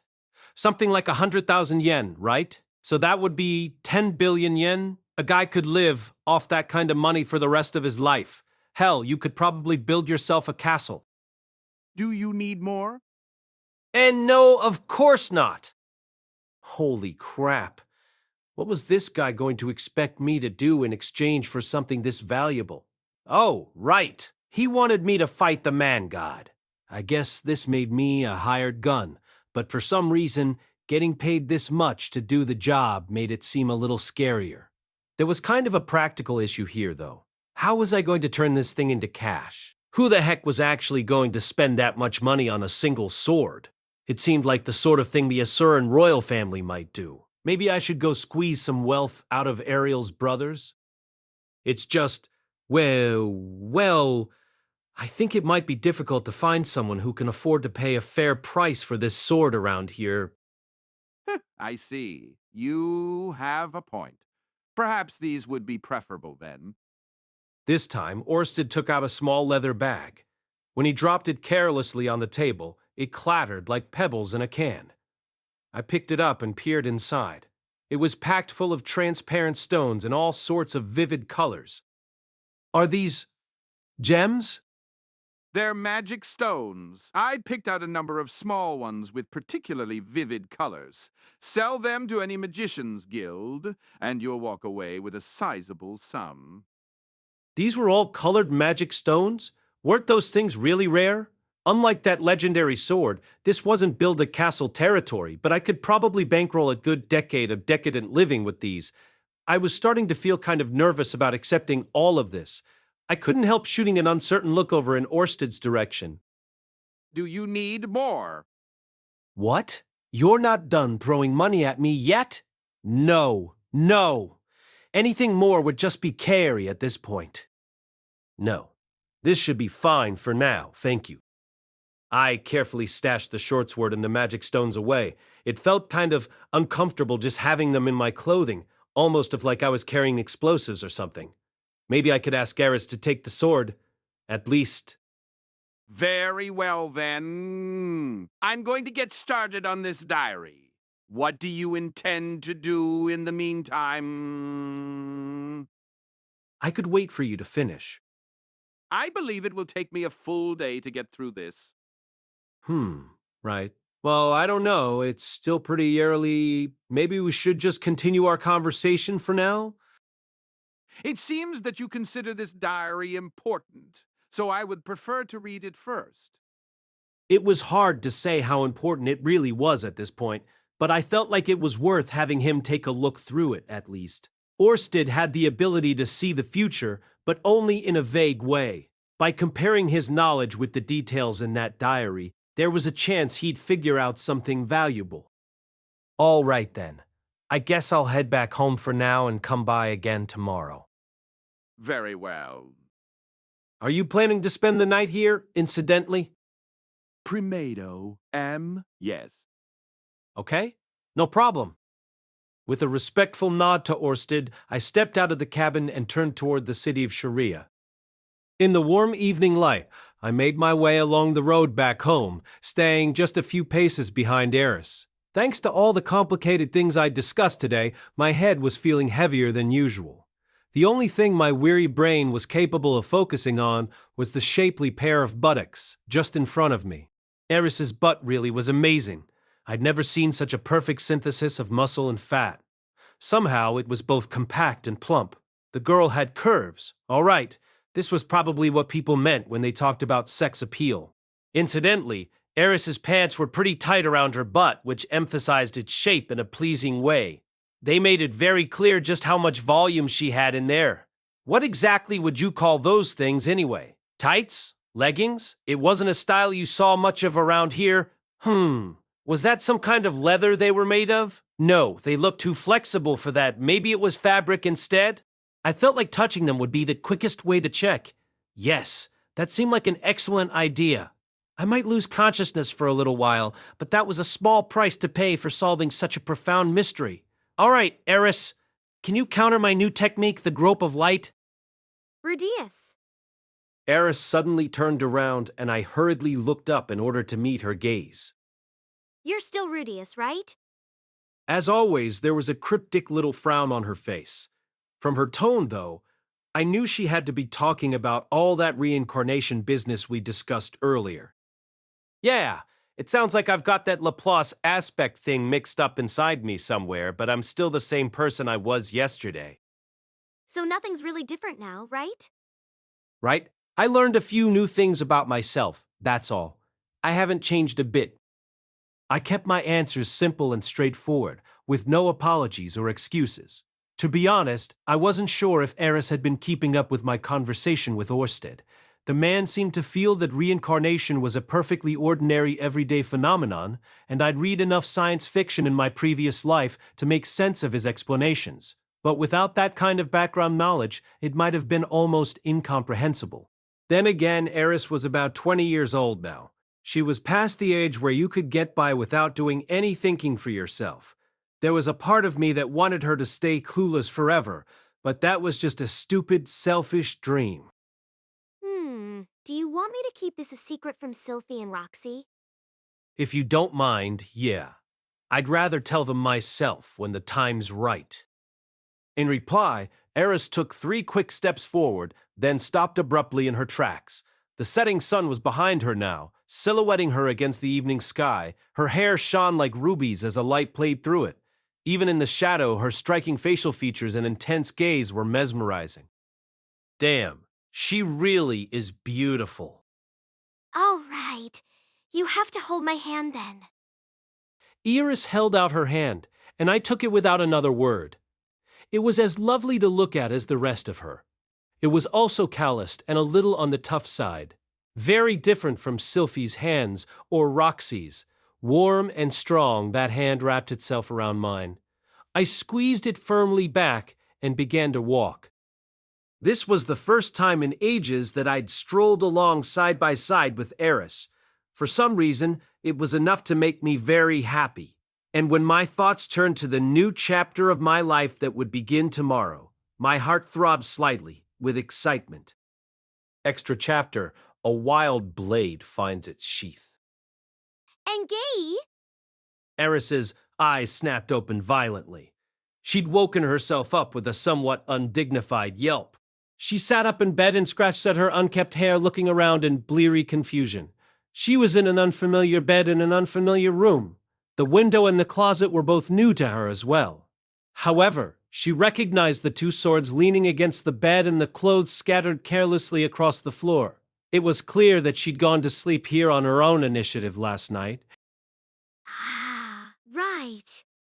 Once she'd processed all this, her memories from the previous night came back to her easily enough. She recalled saving Rudeus's life and fighting Orsted to protect him.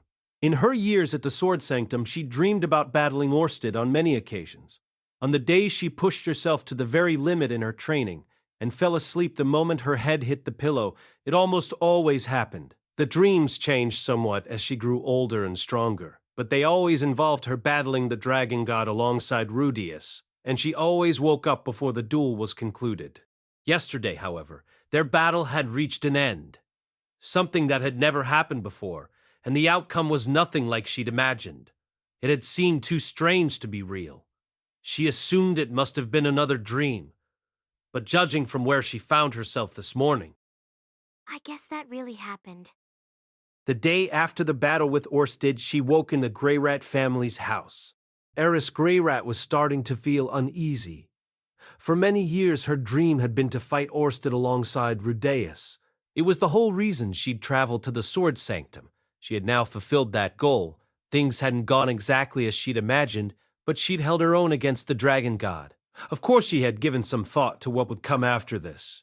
Her plan was to live happily ever after with Rudeus. She'd never been too clear on what this would involve exactly, but it was still her intention to make it happen. Yet despite how she felt about the matter, in the days after arriving at this house, she'd found herself unable to even hold a conversation with Rudeus. I don't get it. This bathroom had a large mirror over the sink, offering her a good view of herself. She studied her face for a moment. Unkempt red hair, upturned eyes, and a mouth that seemed to scowl on its own every time she closed it.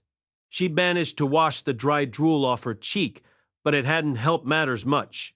The word cute definitely didn't apply to her. When she considered the meaning of that term, two faces immediately appeared in her mind's eye. Sylphie and Roxy's features differed, but they could both be described as adorable. They didn't have Eris's sharp, upturned eyes, or her mane of messy hair, and they didn't look angry when they closed their mouths.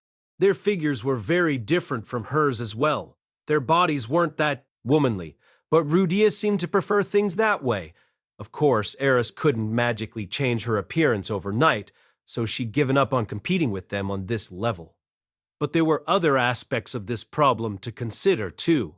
Sylphie was the kind of woman who took good care of her family and her household. It wasn't just that she could handle chores or cook a decent meal, she was also thoughtful and considerate to everyone. No matter how stupidly Eris might behave, Sylphie was never going to laugh at her behind her back. And above all else, it was obvious that she loved Rudeus very much. Anyone who could recognize how amazing Rudeus was earned some bonus points in Eris's books. As for Roxy, well, she was someone even Rudeus respected.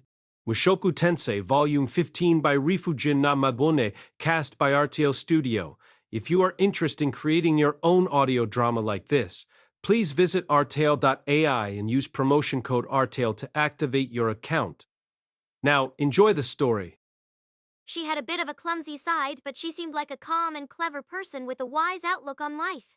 And on top of that, she had a good job at the university, which made her the biggest earner in the household. Rudeus had told Eris all about how wonderful she was on their travels together, As far as Eris was concerned, anyone Rudeus respected was someone worthy of respect. Where did that leave Eris herself in comparison?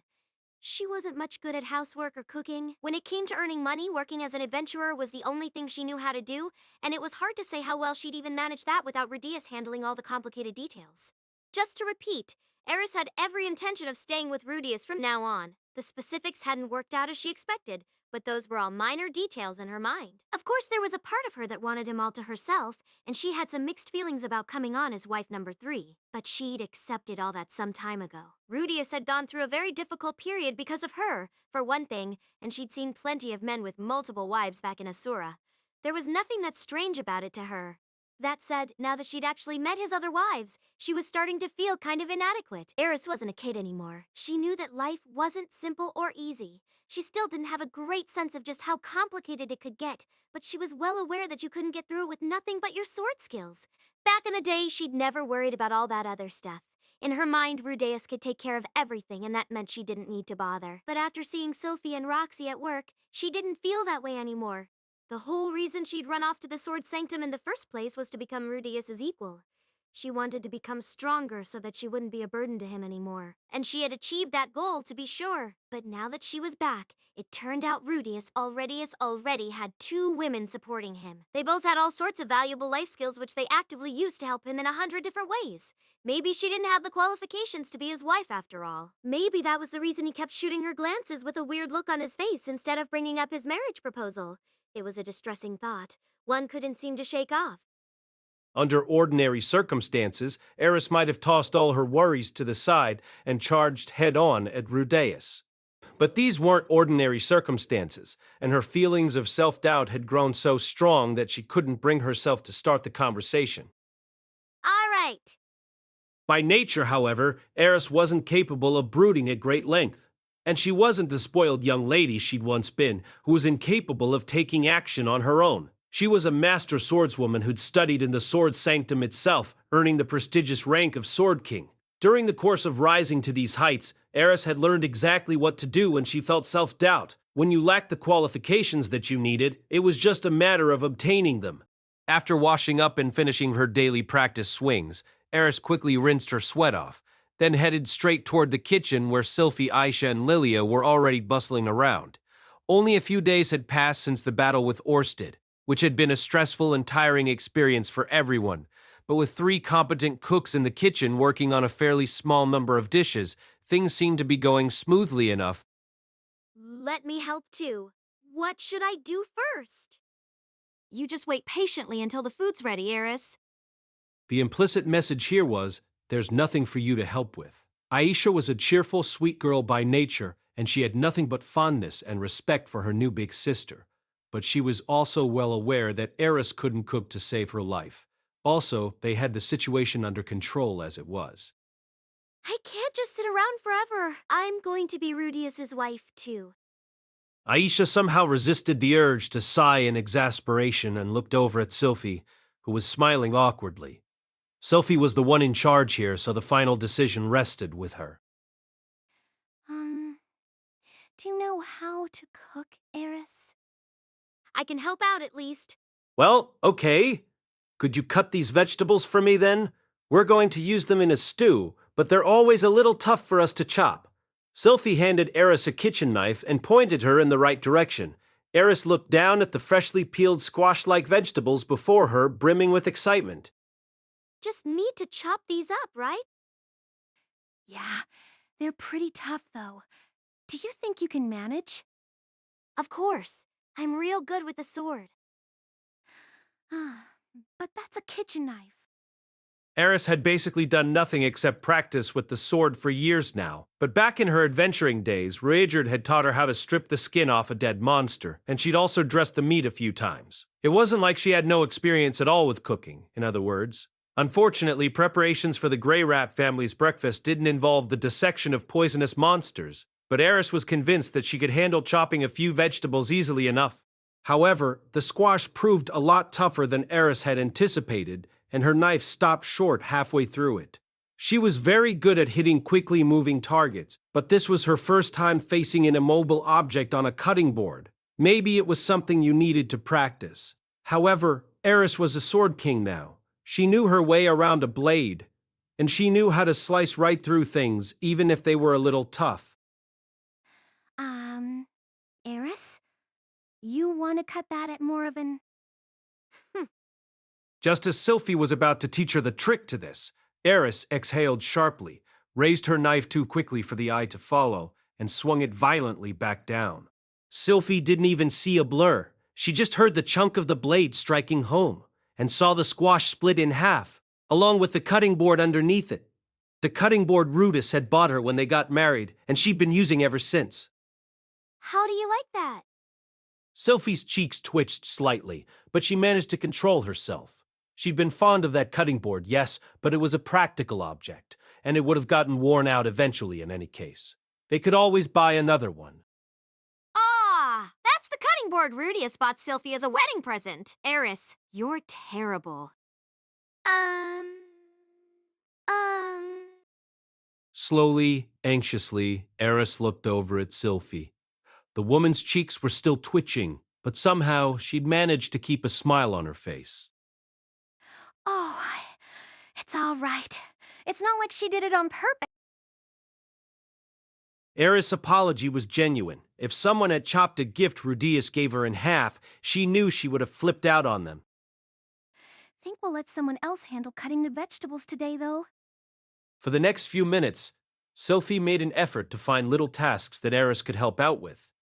Unfortunately, she proved much clumsier than expected. When she tried to heat something up, she nearly caused a fire. When she washed a saucepan they were finished with, she somehow bent its handle. And when she carried food out to the table, she ended up dropping it all over the floor. Normally, she might have handled these tasks just fine, but she was a little too vigorous doing everything today. When you're trying very, very hard, it's easy to make mistakes you wouldn't otherwise. Ultimately, Eris ended up with the assignment of sharpening the kitchen knives that were growing dull. While most of what she'd practiced recently concerned how to use her sword, she'd also learned how to maintain it. Rudeus had taught her the basics, and she'd had extensive practice in the sword sanctum as well. There were good reasons for this. For practitioners of the sword god style who sought to cut down their opponents in a single strike, it was crucial to keep their sword razor sharp. A kitchen knife wasn't a sword, obviously, but it was still a blade. There wasn't much difference in how you maintained them. By the end of that morning, every knife in the Grey Rat family's kitchen looked sharp enough to cut through steel. This accomplishment earned Eris a good amount of praise from Sylphie and the others. Of course, she was fully conscious of the fact that this wasn't quite the kind of housework she'd been hoping to help out with.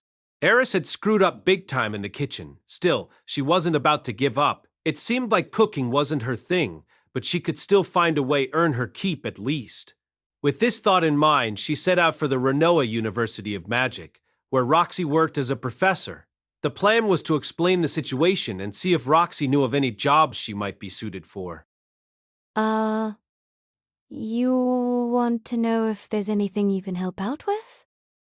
Eris arrived just as Roxy was getting started on her lunch, distracting her from the mystery of why so much of her lunchbox's contents were slightly charred today. Yeah. Everyone says it's a big help to have you bringing home that nice regular salary. I'm gonna be Rudeus's wife too, so War should really earn some money myself. I see. Well, can certainly do my best to help you find a job in that case. Thanks, Roxy. First of all, can you tell me what your skills are? Eris's mind immediately jumped to the things Rudeus had taught her many years ago. This place was a school, so it seemed like the most relevant knowledge she possessed. I can read and write and do arithmetic. Oh, and know some basic magic too. Of course, Eris wasn't especially good at any of these things, but she still delivered her reply with confidence. Roxy fell silent and tried to think this through. Eris was a sword king. Naturally, the best option was to find her a job where that title would be relevant. Although it wasn't clear if she had the ability to teach others her skills, finding her a post as an instructor of swordplay seemed like the ideal option. She didn't have the necessary qualifications to become a formal faculty member yet, but she could be hired as an assistant instructor right away. Fortunately, the University of Magic did offer its students swordplay lessons, and Roxy's recommendation would count for something here. The university's current swordplay instructor was of the advanced rank in his style, which made him Eris's inferior. There was a chance that taking on such a powerful assistant would be too much for his pride to tolerate, but as she considered this, Roxy recalled seeing the man talking excitedly about the arrival of 2 sword kings in Renoa just the other day. He'd even mentioned something about how badly he wanted to meet them, and maybe even learn a thing or two under their instruction. At this very moment, the man seemed to be shooting jealous glances in her direction from the other side of the faculty room. Roxy had the feeling he might endorse this idea enthusiastically if she called him over. However, Eris hadn't mentioned her swordsmanship in response to Roxy's question about her skills. Why was that? Roxy was a clever woman. It didn't take long for her to arrive at an answer. Eris was a sword king, a cut above even the sword saints. Only the truly talented and powerful ever earned that title. Among magicians who rose to the equivalent rank, there were many who would only take on specific pupils they deemed promising. In all likelihood, Eris was also unwilling to teach her skills to just anyone.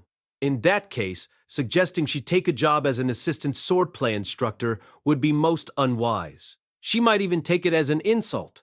Of course, all this was just Roxy overthinking things, but nonetheless, she opted for a different suggestion. All right then. How about a job as a security guard? A guard? That sounds kind of dull. Well, most jobs are a bit on the dull side, I'm afraid. Yeah. Guess even adventuring was a little boring sometimes. Okay then. Within minutes, Roxy's recommendation secured Eris a trial run as a Renoa University of Magic security guard. Once the formalities were taken care of, Roxy led Eris out to the University of Magic's main entrance. Since Eris didn't yet have a good sense of the campus layout, guarding the front gate was the only job she could do at the moment. The idea was for her to work a shift that afternoon, after which she would be officially hired by the university. All right then. I've a class to teach, so I'll need to be going now. Liv come by to get you in the evening. With those words, Roxy left Eris in the hands of the veteran guard at the gate and headed back toward the main school building. The guard looked Eris over for a moment, then scratched the back of his head uncertainly. Let's see.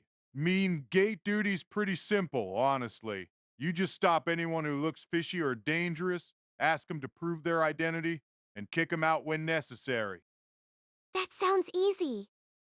Yep, it sure is. It's not like we get that many suspicious characters loitering around, you know? But hey, let me show you how it's done anyway. With that, the guard positioned himself next to the gate and began to keep a watchful eye on everyone who passed through it. However, the University of Magic had a wide range of facilities and stores on campus, so it was fairly rare for students or professors to leave the grounds on their lunch break. That meant there wasn't much foot traffic apart from a handful of people who seemed to be maintenance men or vendors bringing in supplies.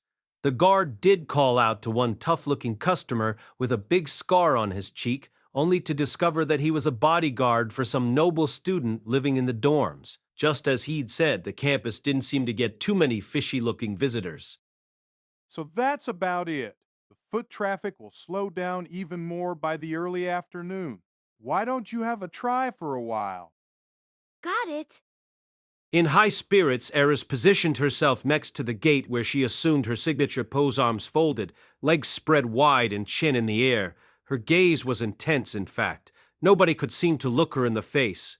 Those who passed through the gate did so staring at the ground, in an effort not to meet her eyes.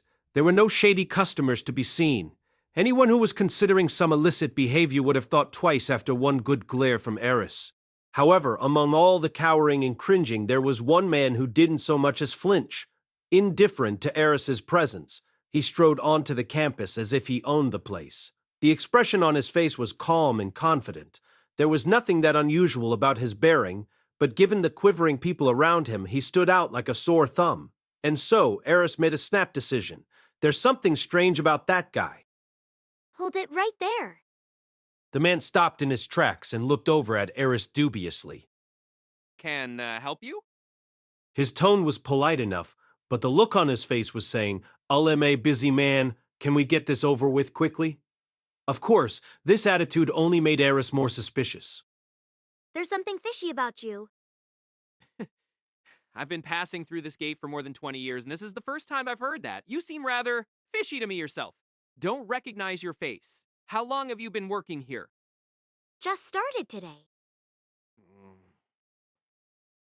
Well, suppose Pies can't blame you, then The man reached into his pocket to retrieve his official university identification badge, but in that moment, an unseasonably strong gust of wind happened to sweep by, and his hand jumped reflexively from his pocket toward his head. Eris reacted instantly to this highly suspicious movement. Stepping forward in the blink of an eye, she seized his wrist firmly in her hand. What are you hiding up there? Before Eris's very eyes, the wind carried off the man's hair. All of it, at once. All that was left behind was a beautifully shiny dome. Eris froze up. She recognized the man was trying to hide something, but she hadn't imagined it was this. With the hand that Eris wasn't grasping, the man reached into his breast pocket once again and pulled out his university badge. my name is Jorg. I'm the principal of the Renoa University of Magic. As he spoke, his face was crimson with both embarrassment and fury. To cut to the chase, Eris was fired on the spot. Well, it wasn't technically a firing since she hadn't even been hired yet, but the university formally declined to take her on as a security guard. Understandably, this had left Eris feeling a little down in the dumps. She was no good at housework, and she couldn't handle working a job either. Her growing sense of her own uselessness had been painfully reinforced by today's events. It might have felt different if she'd at least managed to stumble through something she set her mind to, but after 2 straight disasters, her self-confidence was reaching new lows. At the moment, Eris was lying on top of a shed in the corner of the Grey Rat yard and staring up at the sky, much like she used to do back when she was living in the city of Roa. In her mind, she was replaying a conversation with Rudeus from many years in the past. What's the point of doing something I'm not even good at? Rudeus's reply had been simple enough. The worse you are at something, the more satisfying it feels when you finally get the hang of it. In a sense, housework and employment weren't different from the dancing she'd struggled with back then. She'd get the hang of them eventually, as long as she kept trying despite her failures. At the same time, something felt a little off about that plan. It probably would be satisfying to succeed, but even so, something just felt off. Unfortunately, Eris couldn't seem to figure out why that was. Let go of me! Just then, the wind carried a voice up to her. It was one she recognized. Eris sat up on the shed's roof and turned in the direction the voice had come from. From the sound of things, there was an argument taking place near the front door of the Grey Rat family home. Wonder what's going on. She hopped down from her perch and headed around the house, where she spotted Rudeus' sister Norn with a boy about her age. The boy was richly dressed. His uniform had the same design as Norn's, but you could tell at a glance that his was made with fine fabrics and expensive buttons. It wasn't just his clothing that stood out either. He had long, wavy blonde hair, neatly groomed eyebrows, and skin that clearly got a lot of care. The 2 guards standing at attention behind him made it obvious that he was a noble. At the moment, he was holding Norn's hand apparently to prevent her from entering the house. Come now, Norn. If you simply come along with me, you'll be helping out that dear brother of yours and your beloved Princess Ariel. What are you talking about? Princess Ariel and Rudeus aren't even around right now. So much the better. If they return to find we've taken helpful measures on their behalf, they'll surely praise us for our foresight and initiative. It will be a valuable step toward winning their confidence. They'd just get mad at me for acting without permission, actually. From the looks of things, Norn wanted nothing more than to pull her hand free. But this kid was a noble, and it looked like he had some real influence. She probably didn't want to run the risk of angering him. Oh, they won't be upset, I assure you.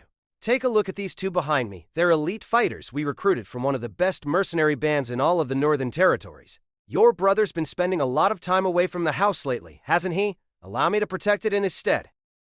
That's not necessary. We've got Sylphie and Roxy to look after us. Nothing but women, in other words? Zizi and Alba and Cliff come over all the time. But they're not here now, are they? In the face of the boy's relentless pressure, Norn's protests were growing briefer and less firm. At this rate, there was a good chance he might end up bullying his way into the house. Frowning, Eris strode over. She's not interested. Take your hands off her. Pardon me? And who are you supposed to be, anyway? Do you not know who Lamb? No. Yai, I tell you, then. I am Richard Monarius, heir to the honorable house of Monarius. Couldn't care less. Did you not hear me the first time? Take your hands off her. You're a remarkably rude and ignorant woman. Look here, if I wanted to, could have this little house of yours torn down in no... Richard stopped mid-sentence, realizing that his legs felt strangely cold all of a sudden. When he looked down, he found his pants lying around his ankles, leaving his underwear fully exposed. With a little squeak, the boy hurriedly pulled his pants back up, only to discover that his belt had been sliced in half, forcing him to hold them up with his hand. For a moment, he had no idea what just happened to him. Then he heard a small clink from the sword at Eris's waist, and he looked up to find her staring at him with cold disdain in her eyes. Next time, Lil cut that arm off instead. Eel. Richard was infamous for his shameless behavior and was sometimes called deficient as a noble, but whatever his moral flaws, he possessed a perfectly functional sense of self-preservation. He knew that Eris wasn't making an idle threat. He instantly released Norn's hand and took a quick step backward. Aye. Fine. At those words, Eris drew her sword again. Somehow it left its sheath without making a sound. Something about that felt incredibly menacing. Wah! What? Why? Already said I'm leaving for today? Don't come back tomorrow either, or the next day. Richard's legs began to tremble at the sheer intensity of Eris's gaze. He couldn't meet her eyes, of course, but he could feel them boring into him. Still, he had his pride as a noble on the line. He couldn't bring himself to just let this crude commoner make an utter fool of him. Do you dare to threaten? But just as he opened his mouth to speak, one of his bodyguards grabbed him by the shoulder and pulled him firmly backward. Sorry, your lordship, but we better get out of here. I'd bet good money that girl's the Berserker Sword King people have been talking about. She's not bluffing about this, you understand. There's no reasoning with a woman who trained in the sword sanctum. Normally, these men followed their young master around even on his most idiotic escapades, efficiently cleaning up his messes with a quiet sigh. But it was precisely their skill and competence that allowed them to realize just how dangerous Eris really was. Damn it! Won't forget this! With this limp attempt at a parting shot, Richard started to turn away. But before he could move an inch, Eris called out to him sharply. Won't forget you either. And if you mess with this girl again, we'll kill you. That's a promise, okay? I'm going to remember your face. Those words were the finishing blow. The knowledge that this terrifying woman was going to be keeping tabs on him left Richard's body quivering with fear. Gah. Terrified into silence at last, the suddenly pale-faced boy spun around and strode quickly away. Eris kept glaring after Richard and his bodyguards until they disappeared completely from view. Only then did she finally relax. Of course, she hadn't meant any of that seriously. Eris could be somewhat violent at times, but she didn't actually go around murdering obnoxious brats. It had only been a bluff. Honestly, she didn't intend to remember the boy's name, much less his face. Remembering things was never her strong suit. Still, the force of her very genuine hostility had been enough to make her words seem plausible and acid. With a little sigh, Eris turned and headed back inside the house. Norn just watched her go, without managing so much as a thank you, but her hands were clasped against her chest and admiration shone in her eyes. Scaring off that boy had felt pretty good, in all honesty. But Eris was already wondering if she just screwed things up again. Norn had looked unhappy about the situation, but their discussion had sounded kinda complicated. Maybe the brat was actually important somehow. It felt like she might be in for another lecture later on. Sure enough, just as she stepped into the house, Sylphie and Roxy stuck their heads out of the living room and beckoned her over. They'd clearly been watching that little scene unfold from a distance. Bracing herself for a talking to, Eris headed over to join them. Thank you, Eris. Well done. and found herself blinking with surprise at their sudden words of gratitude. Huh? We saw that! You helped out Norn, right? That boy didn't listen to a word we had to say, but it looks like he won't be bothering her again. There were big smiles on both of their faces, but Eris frowned uncertainly. Are you sure should have done that? He's got connections, right? Well, his father is contributing to Princess Ariel's cause, and he does have some influence at the university. This was exactly what Eris had been afraid of. Sylphie explained that Richard was the son of a powerful Renoan noble. Not only was this noble one of Princess Ariel's main financial supporters, he made large donations to the university on a regular basis and had a considerable amount of sway with its administrators. To put things bluntly, a decent percentage of both Sylphie and Roxy's pay was coming from money he provided. Of course, his son Richard had nothing to do with any of these matters, even if he ran back home and whined to his daddy for hours on end. It was unlikely there would be any consequences for Sylphie or Roxy, let alone Princess Ariel. However, Richard had convinced himself that his father's contributions entitled him to strut around like he owned the place. No matter how many times Sylphie and Roxy told him off, he'd simply ignored them. We were just about to go out and shoo him away when you showed up, Eris. I was a little worried for a minute there, but my goodness. That was satisfying to watch. Sylphie chuckled a little, but then turned with a serious expression on her face. Hey, Eris. What is it? Sylphie reached out and took Eris's hands in hers. And then, as Eris hesitated uncertainly, she began to speak. Sometimes get the feeling you think you're not good enough the way you are. But that's definitely not true, okay? Try to have some confidence. Eris frowned a little. This almost felt like a rejection of her efforts to improve. Where did that come from?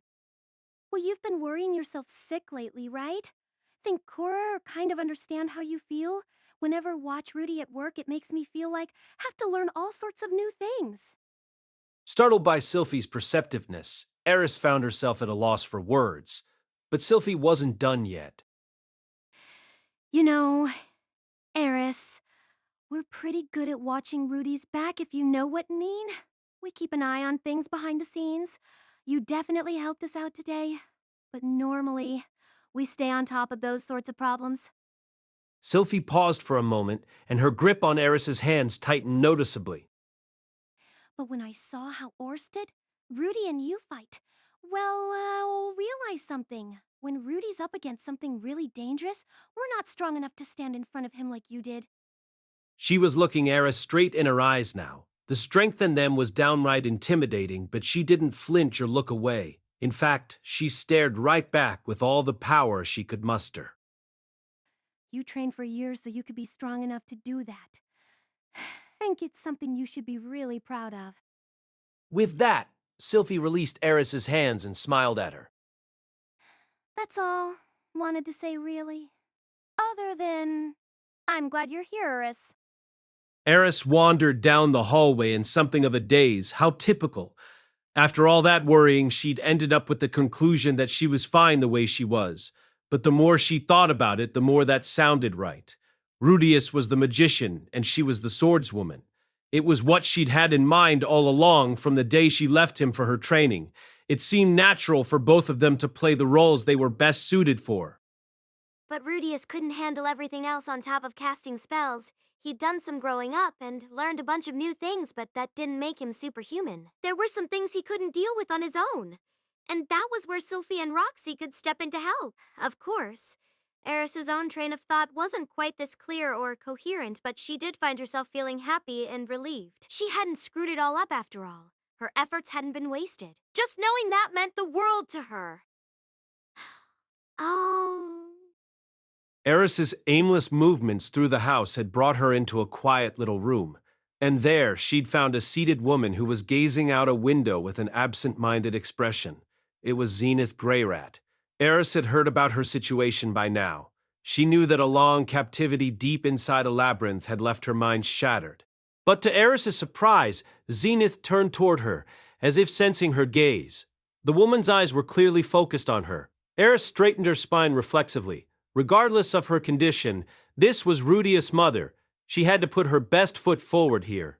With slow, cautious steps, she walked up to Zenith. Eris definitely needed to say something, but she wasn't sure what it should be. She hesitated for a long moment, longing to fold her arms but refusing to allow herself to do so. Now, I wish I'd paid more attention to those stupid etiquette lessons. For a moment, she flirted with the idea of leaving the room and coming back once she'd worked out what to say. But Zenith was staring up at her patiently, as if waiting for her to speak. Buckling under the pressure, Eris finally squeaked out the first thing that came to mind. I'm still quite inexperienced, but you'll do my very best. Beft? My very best. Eris frowned irritably at her own mistake, but then she noticed Zenith's expression change as well. She was smiling. Eris had always hated it when people smirked at her mistakes, but this didn't look like a smile of amusement. If anything, it felt more like an answer. Zenith hadn't said a word, but for some reason, Eris thought she could hear her voice. Try saying that to Rudy instead. There's no point being all formal around me. Without another word, Eris lowered her head to Zenith, and as she did so, she renewed her promise to herself. I'm going to marry Rudeus, no matter what.